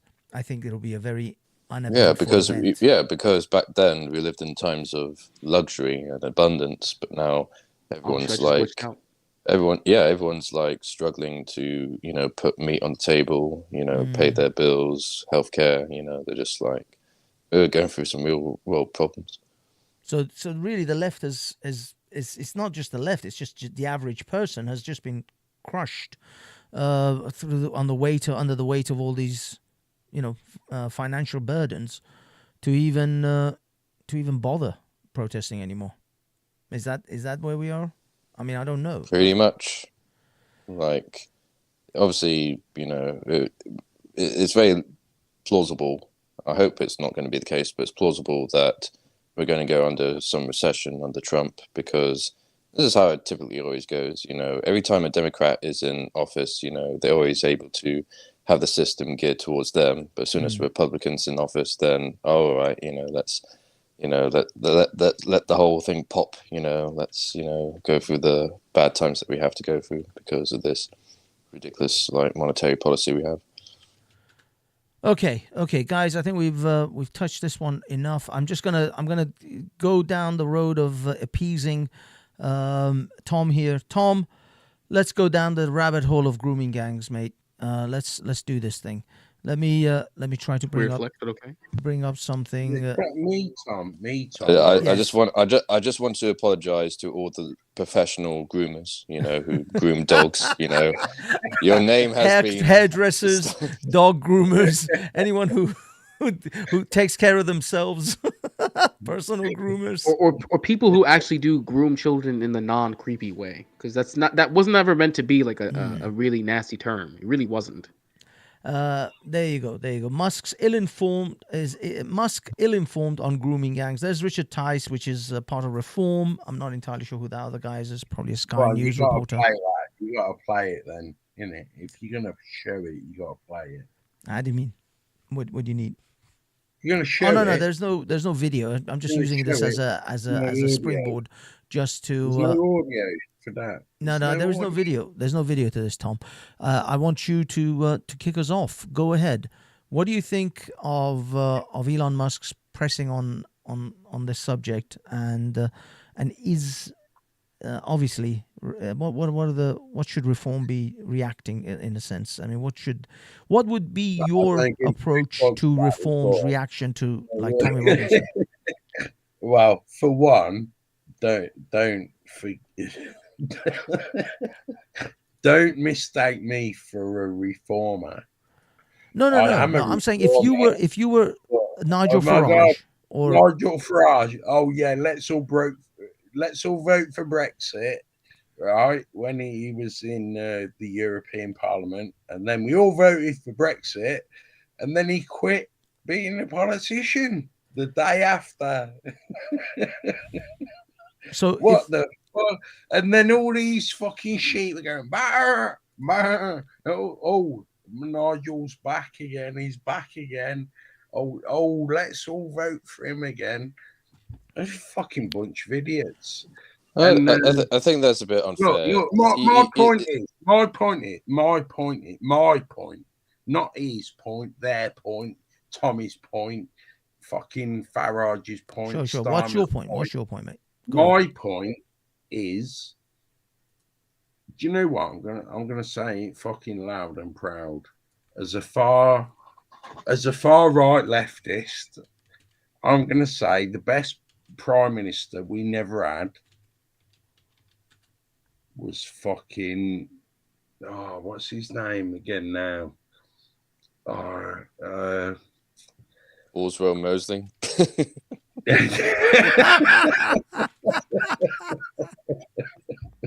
No, Corbett. Not.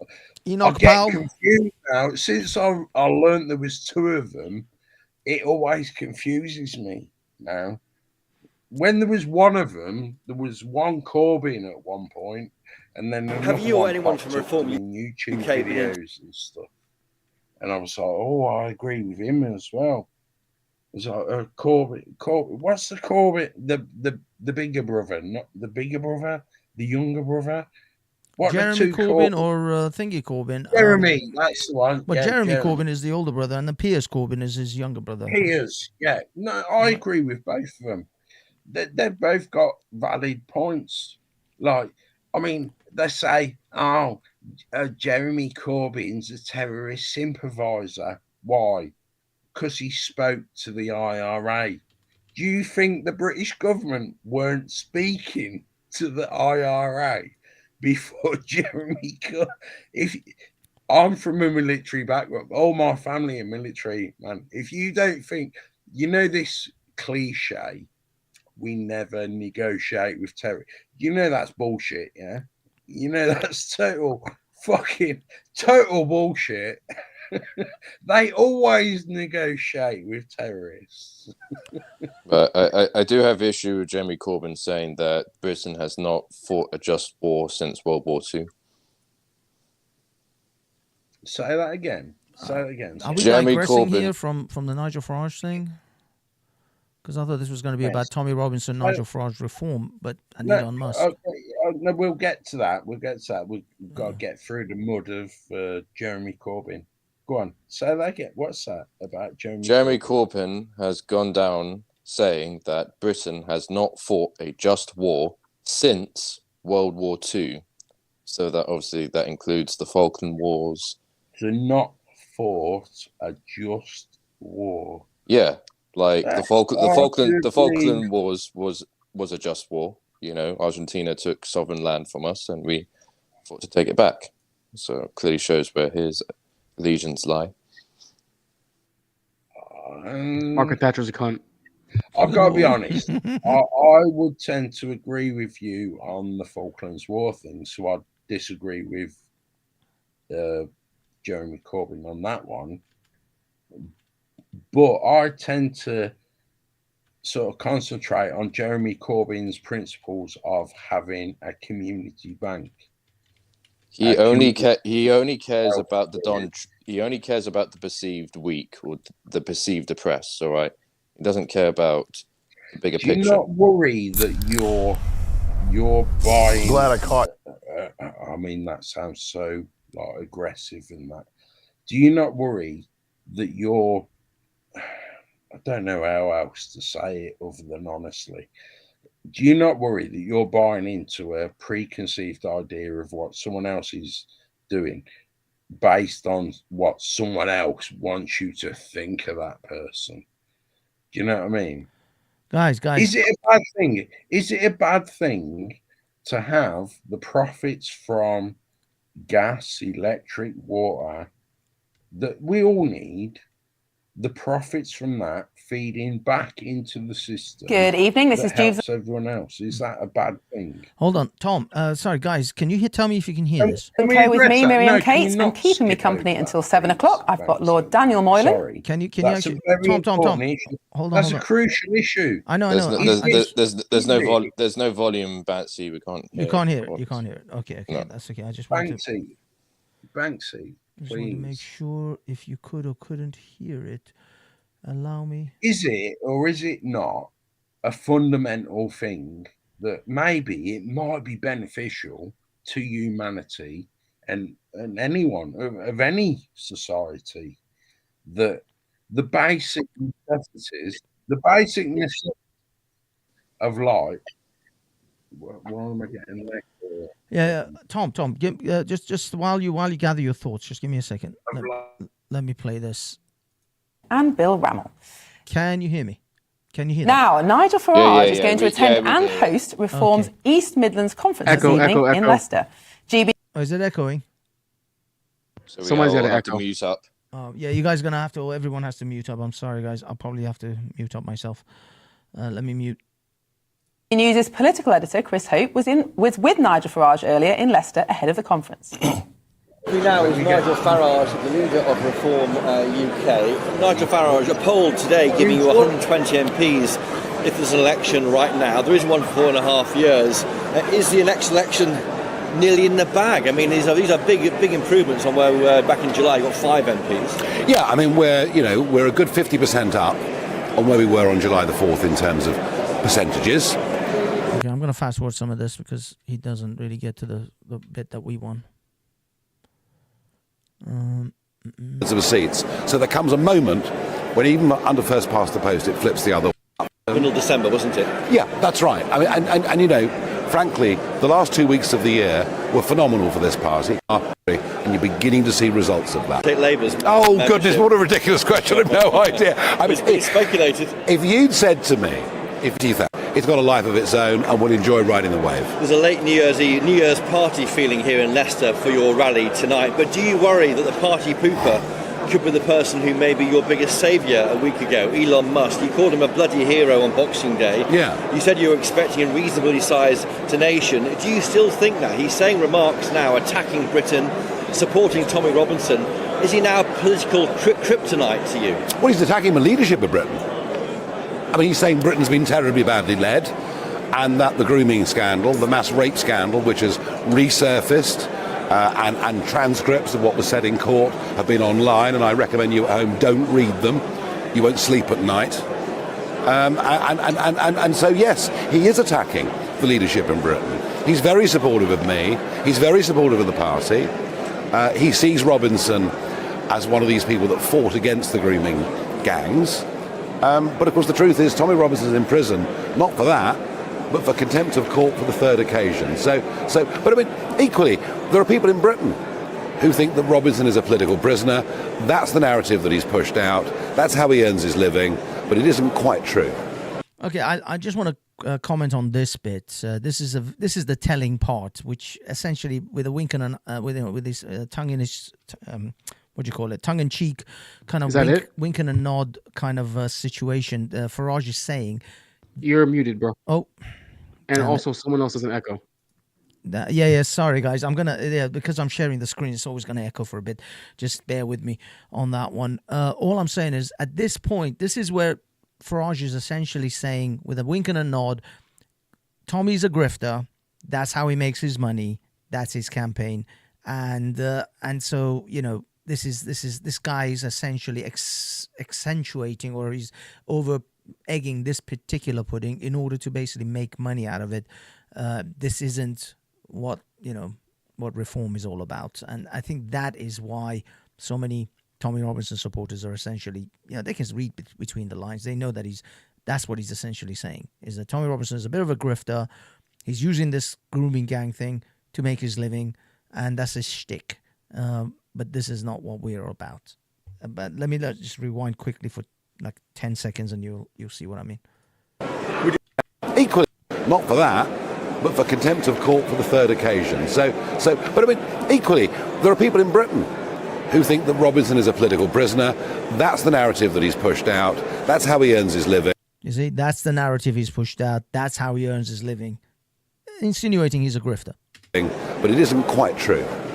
Would you accept Robinson as a member of your party? You quit UKIP over the association with him last time. No. Look, Robinson has been to prison many, many times for many, many things. Mortgage fraud, passport problems, you name it. You see, he doesn't have to go there. He doesn't have to literally go there. This is such an own goal by Reform, by Farage. All he has to say is, look, Tommy Robinson is a street movement. We are a political party. Our interests at some point, sometimes it seems that it aligns, but we are not part of this. We cannot be associated with this group. We are our own we're a political party running to become elected as potentially the government of Britain. He is a street movement. He's a street protest sort of organization, and we are not. We cannot be associated with each other. We just have different goals and aims. And Tommy Robinson, I wish him all the luck. I wish him, blah blah blah. Doesn't have to, insinuate he's a grifter. It doesn't have to say he's been in prison for so many times for blah blah. He doesn't have to go in. This is all an own goal. He doesn't need to do this. He's just doing it. Maybe it's off the cuff. Maybe he didn't think about it, but he's just doing it in order to put this wedge between them, between Reform and anyone who's got anything to do with Tommy Robinson, because he sees Tommy Robinson as a poison chalice. And I agree with him that Tommy Robinson is a poison chalice for any political party in Britain, but he doesn't have to make it so obvious, and he doesn't have to sort of run Tommy down in order to uplift his party. That's where I stand. Guys, go ahead. I want to get everyone else in on this now, because I think we've seen enough of the video. I know, Jay, this is a little bit out of your scope. I don't know if you know the players here. I wanted to ask, actually, and the echo's coming back again. I wanted to ask who Tommy Robinson is. You mentioned that he's like a street movement. So does he have his own, basically his own political organization that he runs, and he goes and he protests against certain parties in the UK? Can you give me a little more background, a Cliff Notes version of who he is, what he does, other than protest? Tommy Watson was the founder of the English Defence League, but he disassociated from that like years ago. But he still has that following, that charisma that really galvanizes the, especially working class, English, especially hooligan type. Again, I disagree with that assessment, Jamie, because to say the hooligan type, again, this is smearing good people. I've been to these protests many times now. I've seen the people. They are just your everyday working class British patriots. That's what they mostly are. Of course there's football hooligan types in amongst them, but they're no more than jihadis amongst Palestinian protesters. And Britain, no political party in Britain would ever suggest that everyone in these Palestinian protests are just a bunch of ISIS supporting jihadis coming out. I know, but I've been to these protests up front, and unfortunately it does. Even if it's a minority, they do seem to obviously give, They get kicked out of official Tommy rallies. Simple as that. There's so many stewards at Tommy rallies, they don't put up with it. I've been going to Tommy rallies since 2017. There you go. But it's never been more policed. It's never been more policed by its own people than the last 3 years. Exactly. So maybe 2018 or 19 or something, maybe.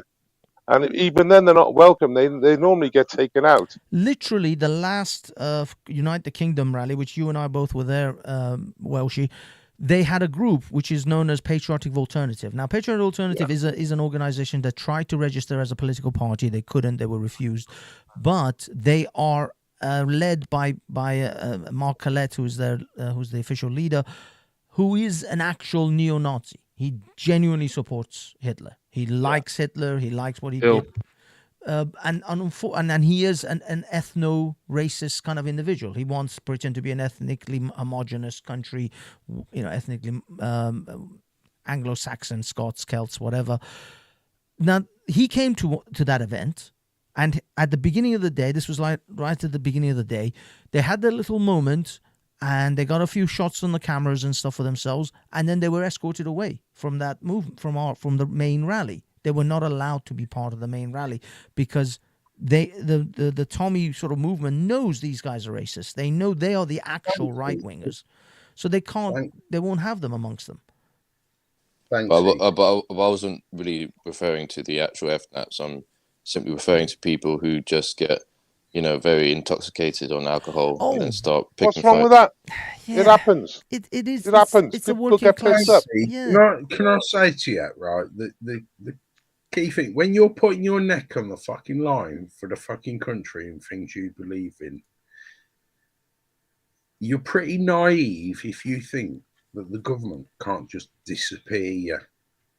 And that's why when I seen Base Welshman tonight, my first concern was I've not seen anything or heard anything from Alan or Little Veteran. And that's why I knew the only person I know on this planet that knows them personally is Base Welshman. That's why I asked him, are they okay? Are they still around? Are they doing their thing? Right? You have no idea.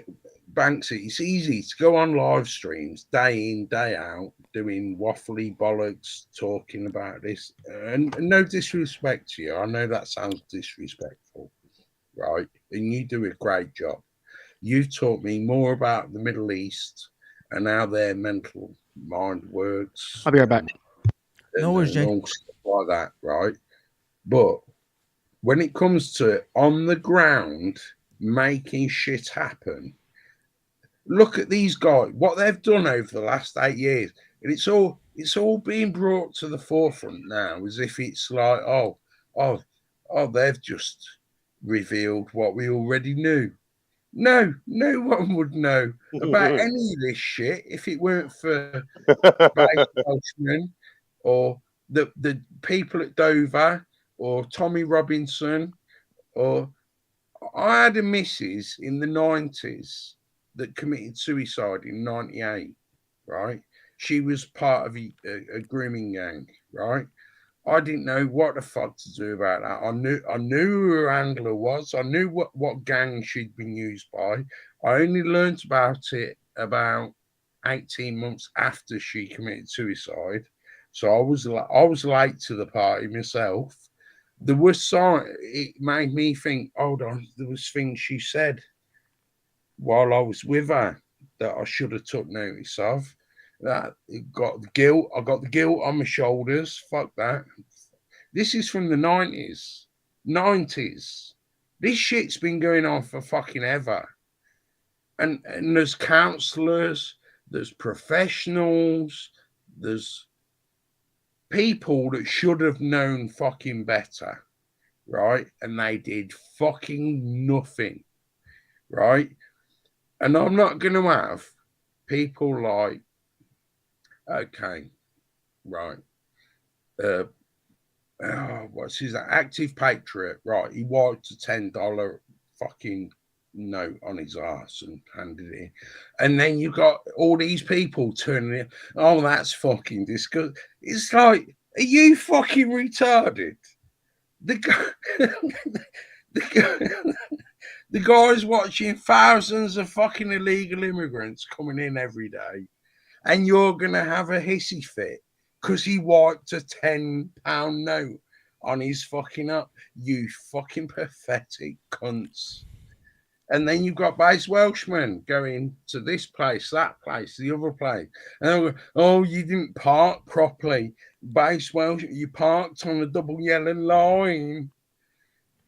It's like, get your fucking priorities right. Like, what the fuck is going on with you? You're in this mental left and right. Oh, you're left, you're right. So no matter, right, the people on the left are looking at the people on the right and they're saying, oh, if you say something or spell something wrong, then we're going to go, no. And then the people on the right are looking at the people on the left going, oh, if you say something wrong, no. What is this pathetic bullshit? Is anyone seeing what's going on with this country? Is anyone actually fucking noticing? This ain't some fucking YouTube, Twitter drama. This is real fucking life. These are real people that are killing themselves. These are real people that are getting raped. These are real people that's having an actual fucking effect on their lives. Yeah, we all see this. We all absolutely see. Like, personally, I lost my best friend last year to suicide, so I know exactly, the situation we're in. But yeah. Right, let's mark that on the chart. 5 points to the well-spoken Englishman. 5 points to him. so he gets 5-point marks. Oh, no, that's interesting. Like, no, but that's tells but no, me I'm a sure. racist for being against illegal immigration. He gets 5 extra bonus points because this is like what is it? Warhammer, you know what I mean? Yeah, it's not. But the fact is, look, Tom, you can't belittle Jamie's. Yeah, he has had a serious experience in his life, a tragedy, where one of his best friends actually passed. So he's just sharing that he knows tragedy. No, Banksy, you're missing the point. The point I'm trying to make, Banksy, is there's people like you, Banksy. Banksy, I see your place is to put it out there. You've got that personable persona to put it out there. You got people like Base Welshman and Active Patriot and the Little Veteran that are out on the ground doing the fucking grunt work. They're the guys doing the fucking work, right? We all need to be coming together. I'm a little bit of I've been around, fucking you don't even know who the fuck I am, right?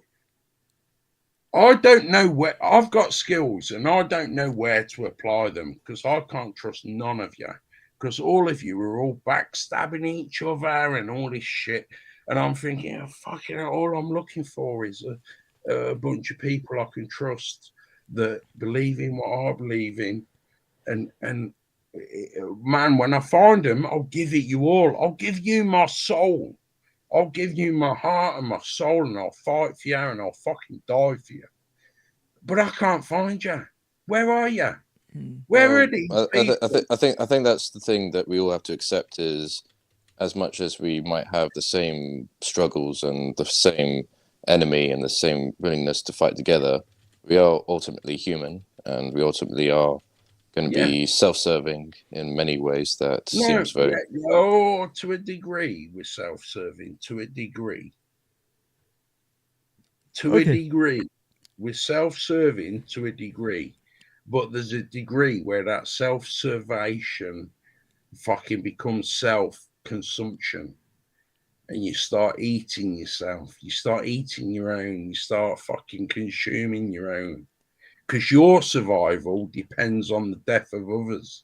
And they're the cunts we need to rig out of this fucking formulation. These people like that, I know damn well if I say what I'm thinking right now. Look, Tom, I'll get my name put on a terrorist list. Yeah, Tom, I think you've had a few. You don't want to overextend. Let me bring it in. Based with the whole Farage thing. Did you say anything? Do you have any thoughts? Yeah, I mean, can we stop this infighting bullshit, please? Sure. That's all I'm asking. Sure. Right, let's try between all the sides. Let's try, see if we can do it. Find the common ground. Find the things you agree on. Build on what you agree. Put all your disagreements to one side and build on what you can agree. Agree. Point taken. Okay, Tom. Banksy, Base Welshman, the guy with the beanie hat. Jay. Love you, bro. Fucking, I can see he's look. That's the most realist look. He fucking reacted. He's a real person, right? Jay, look, just and also Jamie. Build on what we agree. All right. Please. Let me bring in Base here. Just give it a second. Okay, go on, Base. So, my opinion on the Elon Musk and Nigel Farage, is that what you want? Yes, please. Yeah, go for it. Yeah. Elon's stirring the pot in a lot of places at the moment, and rightly so. And for Farage to start the Twitter war with Elon by saying, when I see him on the 20th, he didn't say I'd educate him, but I'll tell him the real truth or something.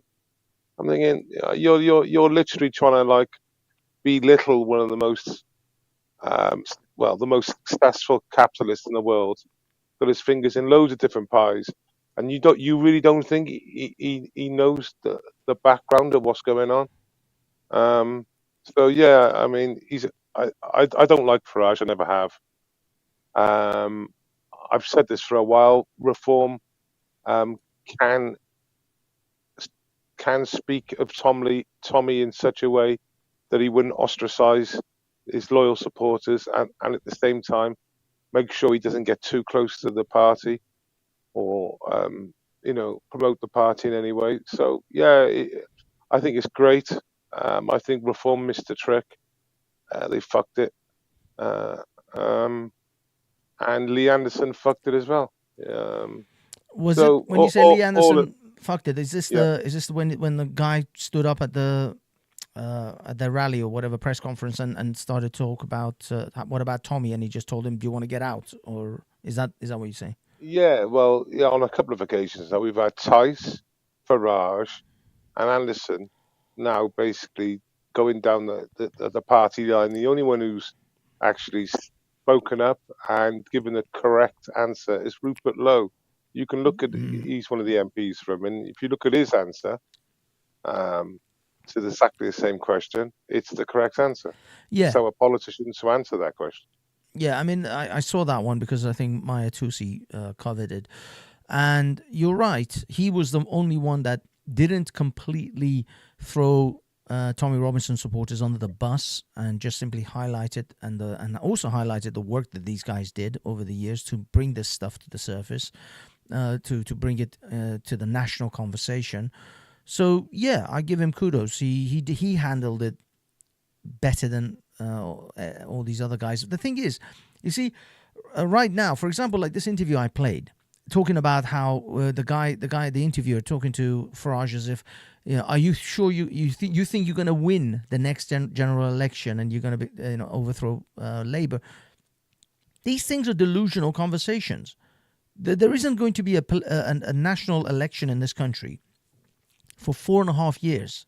They say a week can be a long time in politics. 4.5 years is a lifetime. By the time it comes around to actually having an election, there's a very good chance, and I'll promise you this, because the media will manipulate the people, the populace, in order to. Nigel Farage will be lucky if he gets the same 5 MPs that he's currently got. He may even lose that. You guys. I think there's just too much hype around this Reform Party. This Reform Party will be lucky if they have the same amount of MPs as the Liberal Democrats come next election. These sort of things don't just change this quickly. People, as I said, I think we live in this TikTok brain, fast food lifestyle where everything just changes. The Conservatives have conservative buildings in Britain that were built in the 1800s. That's how old the Conservative Party is. You think a bunch of city boys like Nigel Farage, who just put a political party together yesterday, are going to overthrow the Conservative Party? Well, I'm sorry. My whole point for the last 3 years was to vote Labour to accelerate the destruction of our country, so I'll be hopefully still alive to fight back. You and your accelerationist. Yeah. How many years have I said that about voting for Labour? Because they'll just do it on steroids. They'll destroy the country themselves. Conservatives will just take a little bit longer. Well, if I can, sorry, go on, Jay. Sorry, let Jay. Well, I just wanted to say something because you brought something up that was interesting about the older structures that conservatives have erected. That seems to be something that's also transplanted over to the States as well. Is if you look at more conservative and right-leaning parties or right-leaning spheres in the United States, they definitely cling more to traditional culture or traditional. I mean, when they say American culture, they really mean like white American culture, if we're being honest. But they definitely cling more to those, and it definitely has more of that ethnocentric feel to it. So I'm guessing that's probably one of those carryovers that culturally just transmuted over to the United States. Yeah. Because even though our structures are nowhere near as old as you guys have, that same sentiment still exists, and you can still see remnants of it within our own political turmoil that we have in the Senate. But I think the main thing is like there was no like Labour Party way back in the day. We had the the Liberal Party, you know, or the Whigs, you know, and then they eventually got replaced by the Labour Party, who started off as a small, you know, branch that obviously got momentum. So it is plausible that the same could happen to the Conservatives. But I think the main thing is, like, Farage actually thinks that he could plausibly become the leader of the Conservatives and then Prime Minister.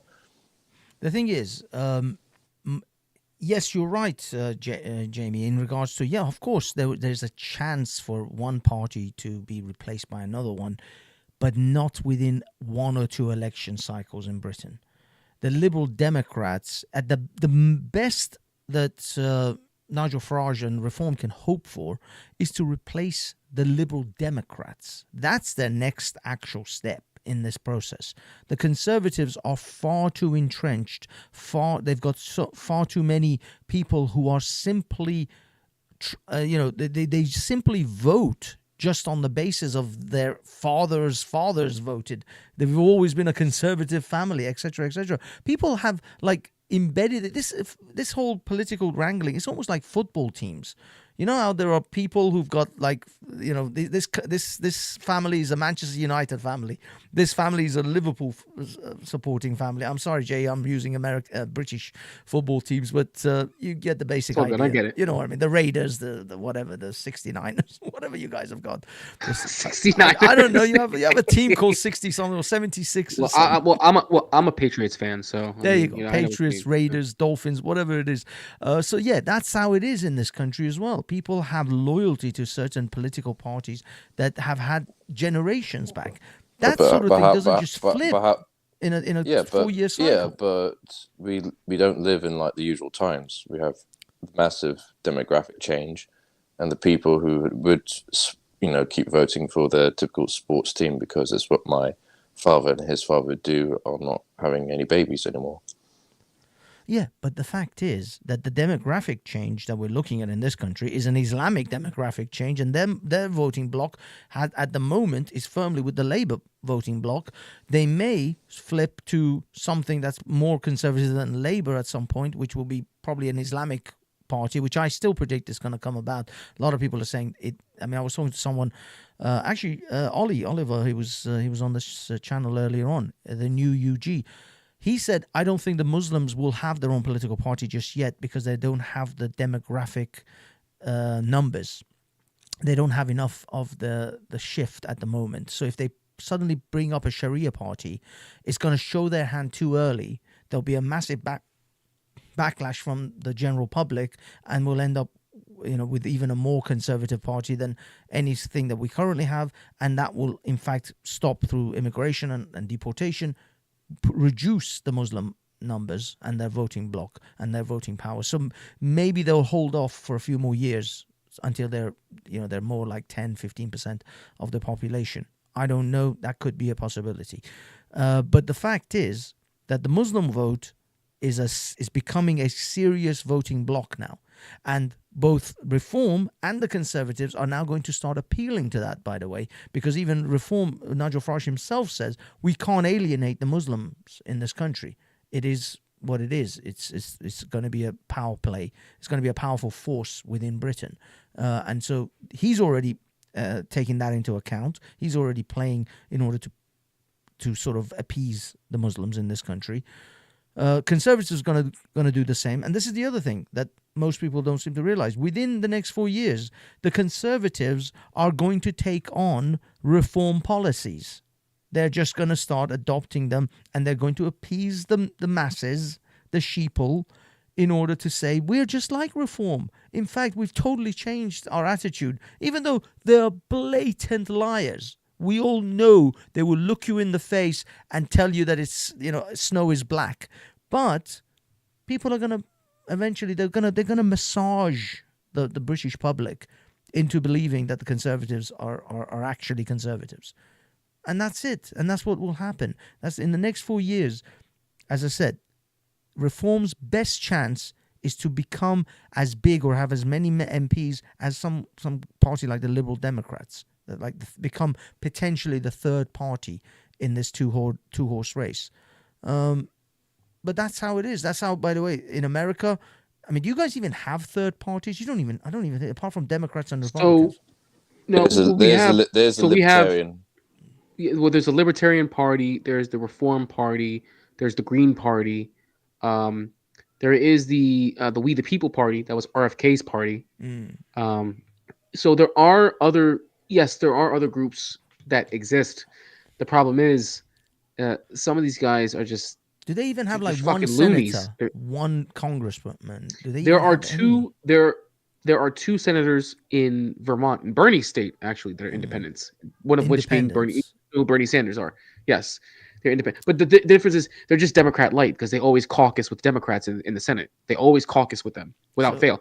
Now, what I think might be interesting is that Bernie is a populist, RFK is a populist, Donald Trump is a populist. The only difference is these guys are right, left, and center.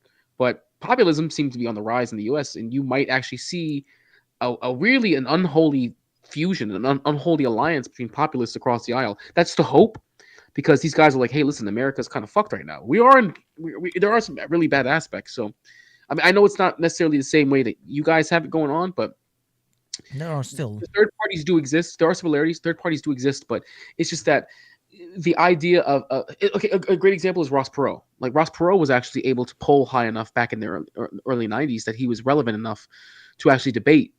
Good luck ever seeing that happen again. The only chance you might have had, realistically, would have been if Trump ran as an independent, but he would have just destroyed the Republican Party. RFK, in fact, had a decent chance to do so, and RFK did poll high enough if you do the research. But the problem is that the two parties will always find a way to box out a third party because, let's be honest. Oh shit! Wasn't that the same way how fuck was he called?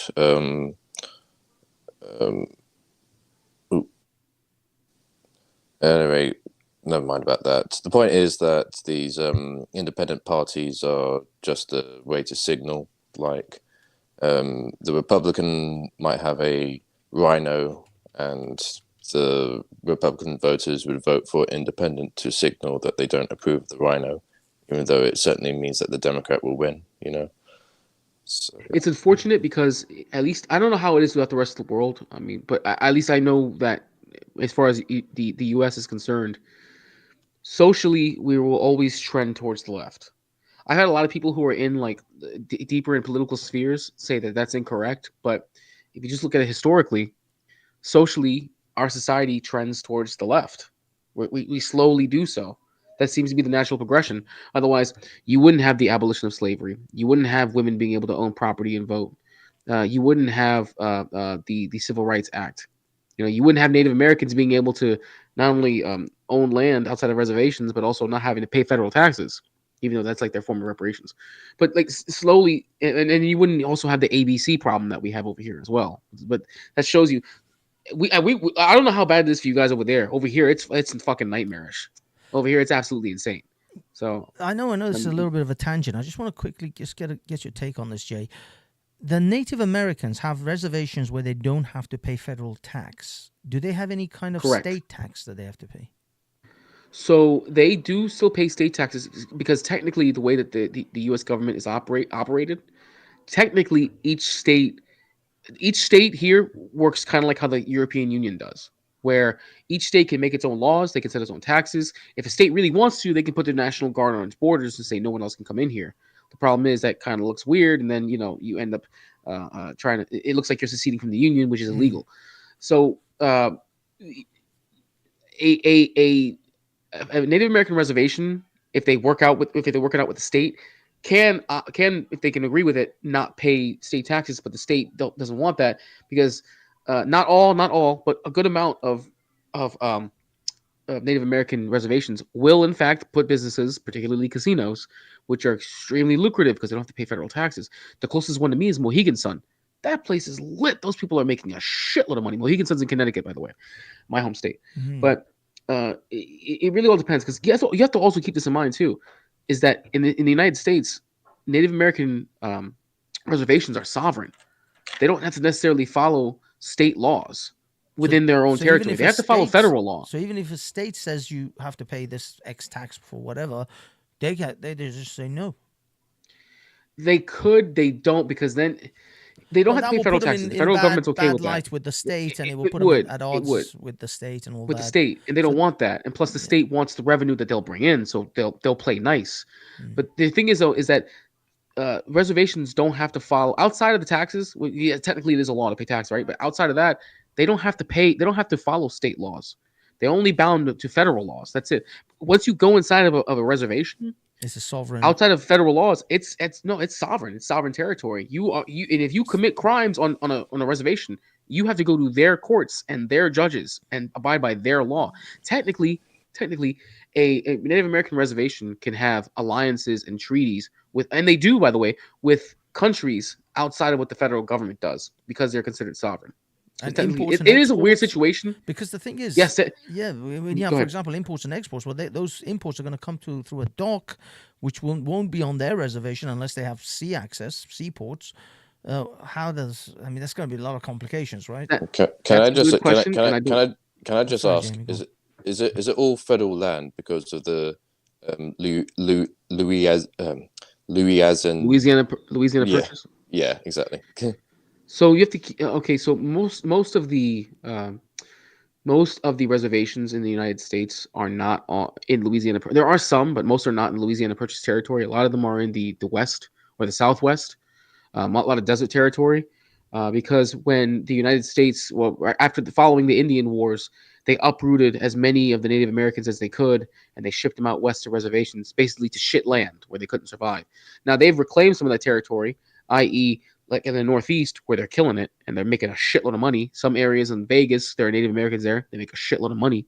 Not all do. So there are some that absolutely look like the third world. There are Native Americans are honestly an endangered ethnic group in this country. They really are. Yeah. But are there some that are in the Louisiana Purchase territory? Sure, there are. But I mean, you'd have to do your own research on that. I'm not a big expert on them. To be honest with you, I know it very, very loosely. Yeah. I mean, no, that's all. It's a very weird situation. That's why. But it's very weird the way it works. Yeah, because what I thought to myself, maybe it's because the natives are not industrious enough. But you mentioned, some of them have casinos and stuff that are killing it.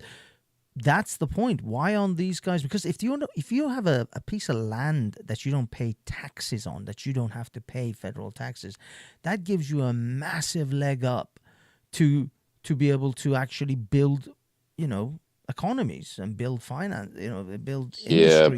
But then there's a caveat when they get like free healthcare and free housing and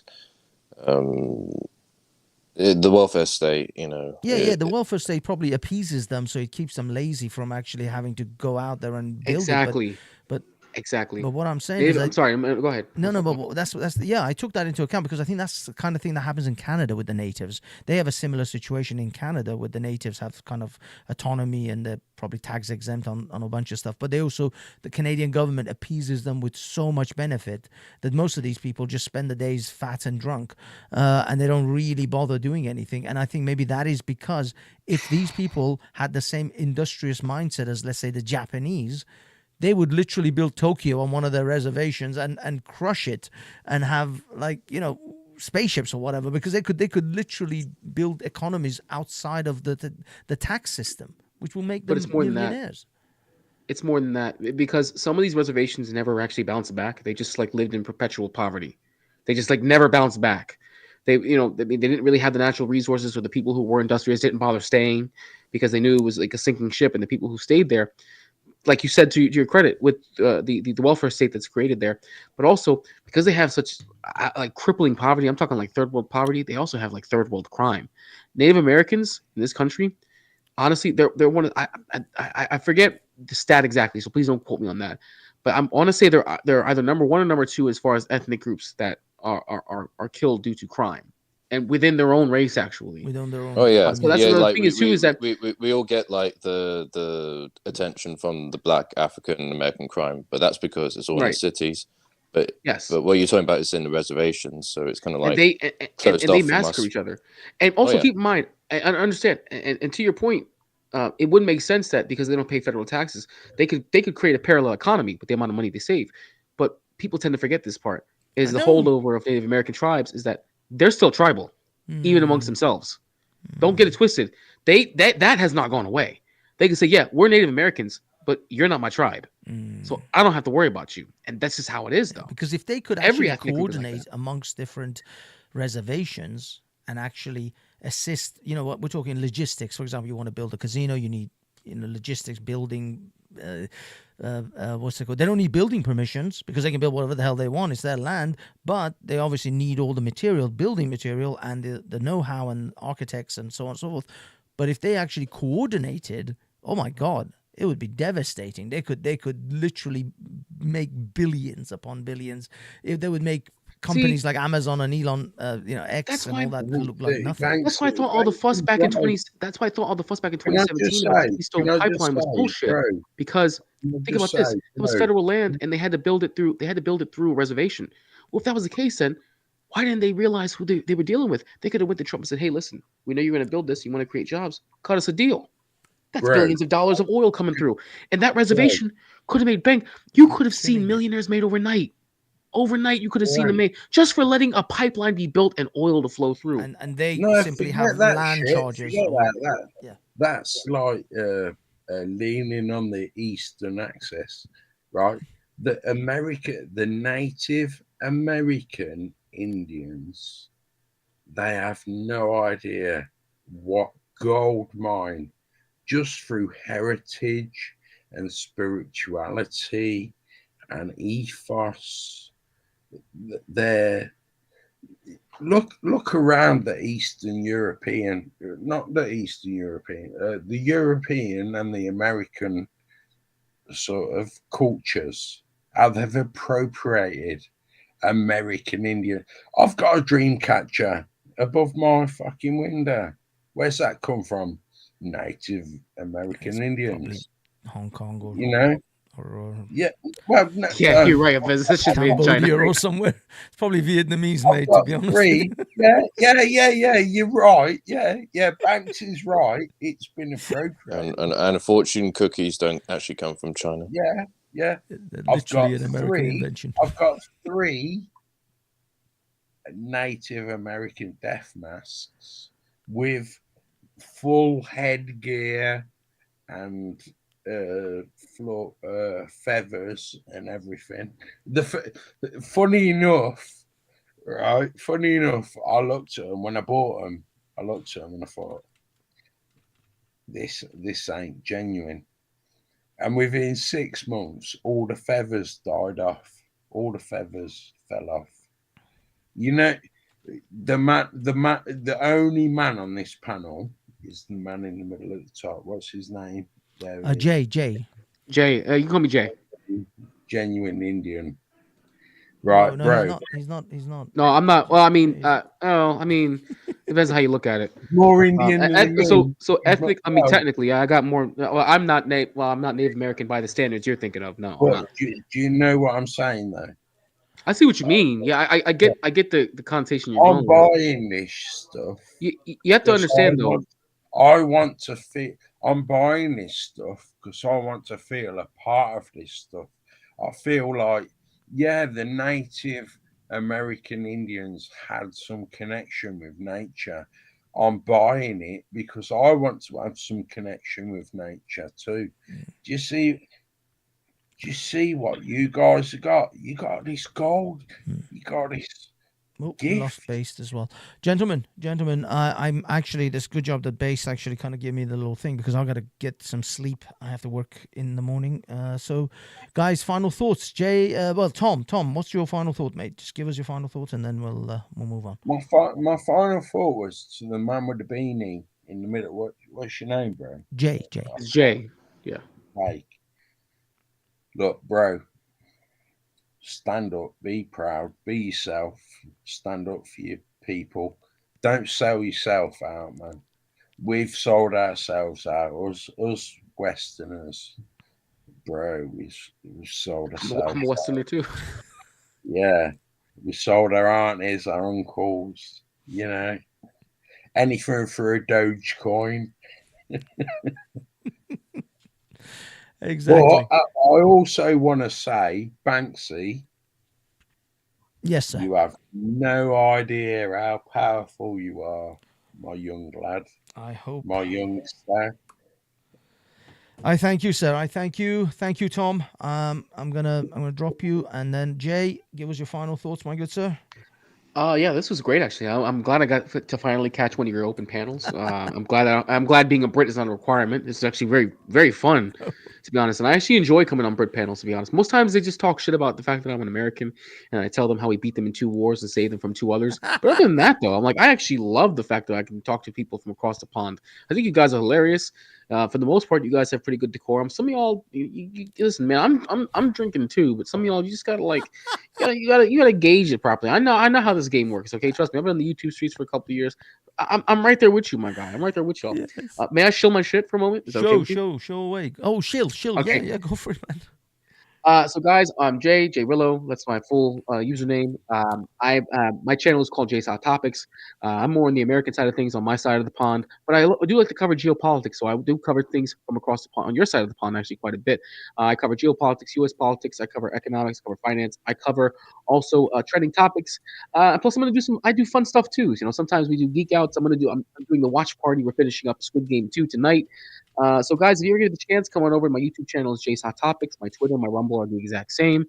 And, of course, man, make sure you go over to Fez. Make sure you drop a sub and drop a like on Fez or Banksy Style, whichever one of his channels he's using tonight, and show this man some love, man. This is the Iranian hammer over there. He's showing y'all Brits how it's done. But he is British himself, but he's making sure he shows y'all how it's done, okay? Fez, thank you so much, Love sir. you, I man. will look forward to coming to another one. This was great. I had a lot of fun. Definitely, yeah. I'll catch one of yours actually along the way because of course, I love guys. Yeah, definitely check out Jay's. I posted the link in the chat so you guys can click on that. He does some great stuff. I love you, man. Yeah, as always, Happy New Year. Give my best to the family. I'll catch you on the next one. Peace. Happy New Year, guys. Okay, boys and girls, this is it. We are out of here. We are getting out. Okay, so what else do I have to say? Final thoughts. Really, I don't have that many final thoughts. Yeah, I do have a couple. Justin Trudeau leaving, I don't think means anything. Canada is not really going to get.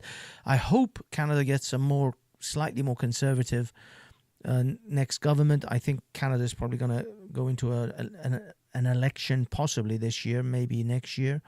So we'll see what Canadians decide. Unfortunately, Canada is a very left-wing society as well, similar to Britain, with the exception of maybe Quebec. They seem to be quite lefty, so I don't know what's going to happen. But I think the whole jib-jab has definitely pissed off a lot of Canadians. So maybe they'll get them slightly more conservative. But it's only a center left or center slightly right government at best. I don't really see Canada changing that much. Jack Sparrow, thank you so much by the way, everyone in the chat. Thank you, everyone. Crooked Buddha. Let me first thank everyone on the panel. Tom, Roy, Base Welshman, the new UG, Jamie, and of course, Jay Rillo with the Jay's Hot Topics. Thank you, everyone, for coming. You guys were awesome. Thank you, everyone in the chat. Keep on keeping on. Oh, Omar. I forgot Omar. I'm sorry. Fun with Dirt. I do apologize, my good sir. I forgot you. So, yeah. Thanks, everyone in the chat. Thanks, everyone on the panel. Thank you, everyone, for contributing. It was awesome. It was a good chat, actually. I really liked it. Yeah. Happy New Year. Love yourselves. I think keep your eye out for the 20th of January inauguration. I don't know. I mean, what Jay was saying sounds like some serious civil war and stuff, and I really hope he doesn't get there. I hope these two groups stay apart, but we'll have to see. But yeah, thank you everyone in the chat. Cheeky Chops, I think I said Buddha already, Roy Based, Violet, Ace, Asbo Alice, love you Asbo, Danny, 72 Virgin Goats, Woody Johnson. What else am I missing? If I missed your name, I'm sorry. The Mr. Mossad, hello and thank you for coming. Enoch, who else? I don't know if I've missed anyone else. If I missed your name, I'm sorry. I'll try and catch it next time. Just put at me on your messages. That way I can actually highlight it and see it quicker. Freedom from Britain.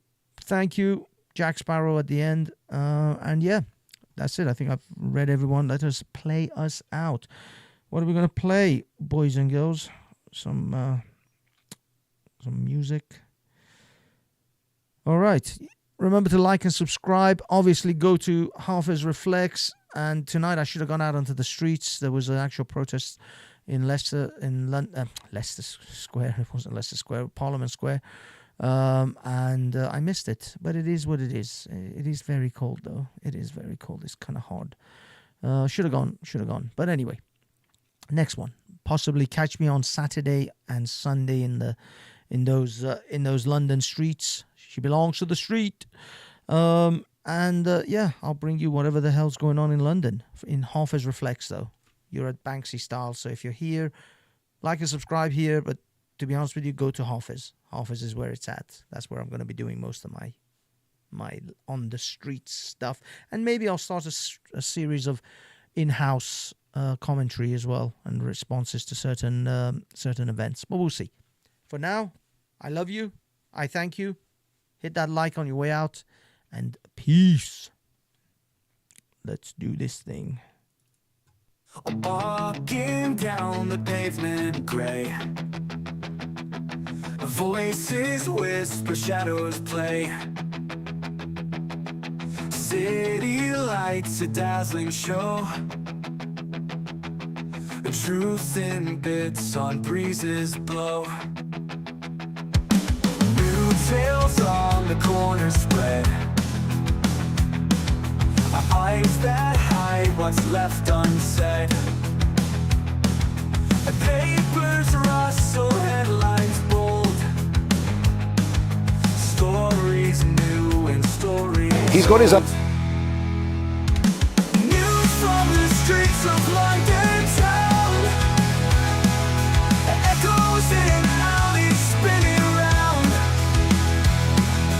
Whispers in the night profound. Truth in silence sometimes found.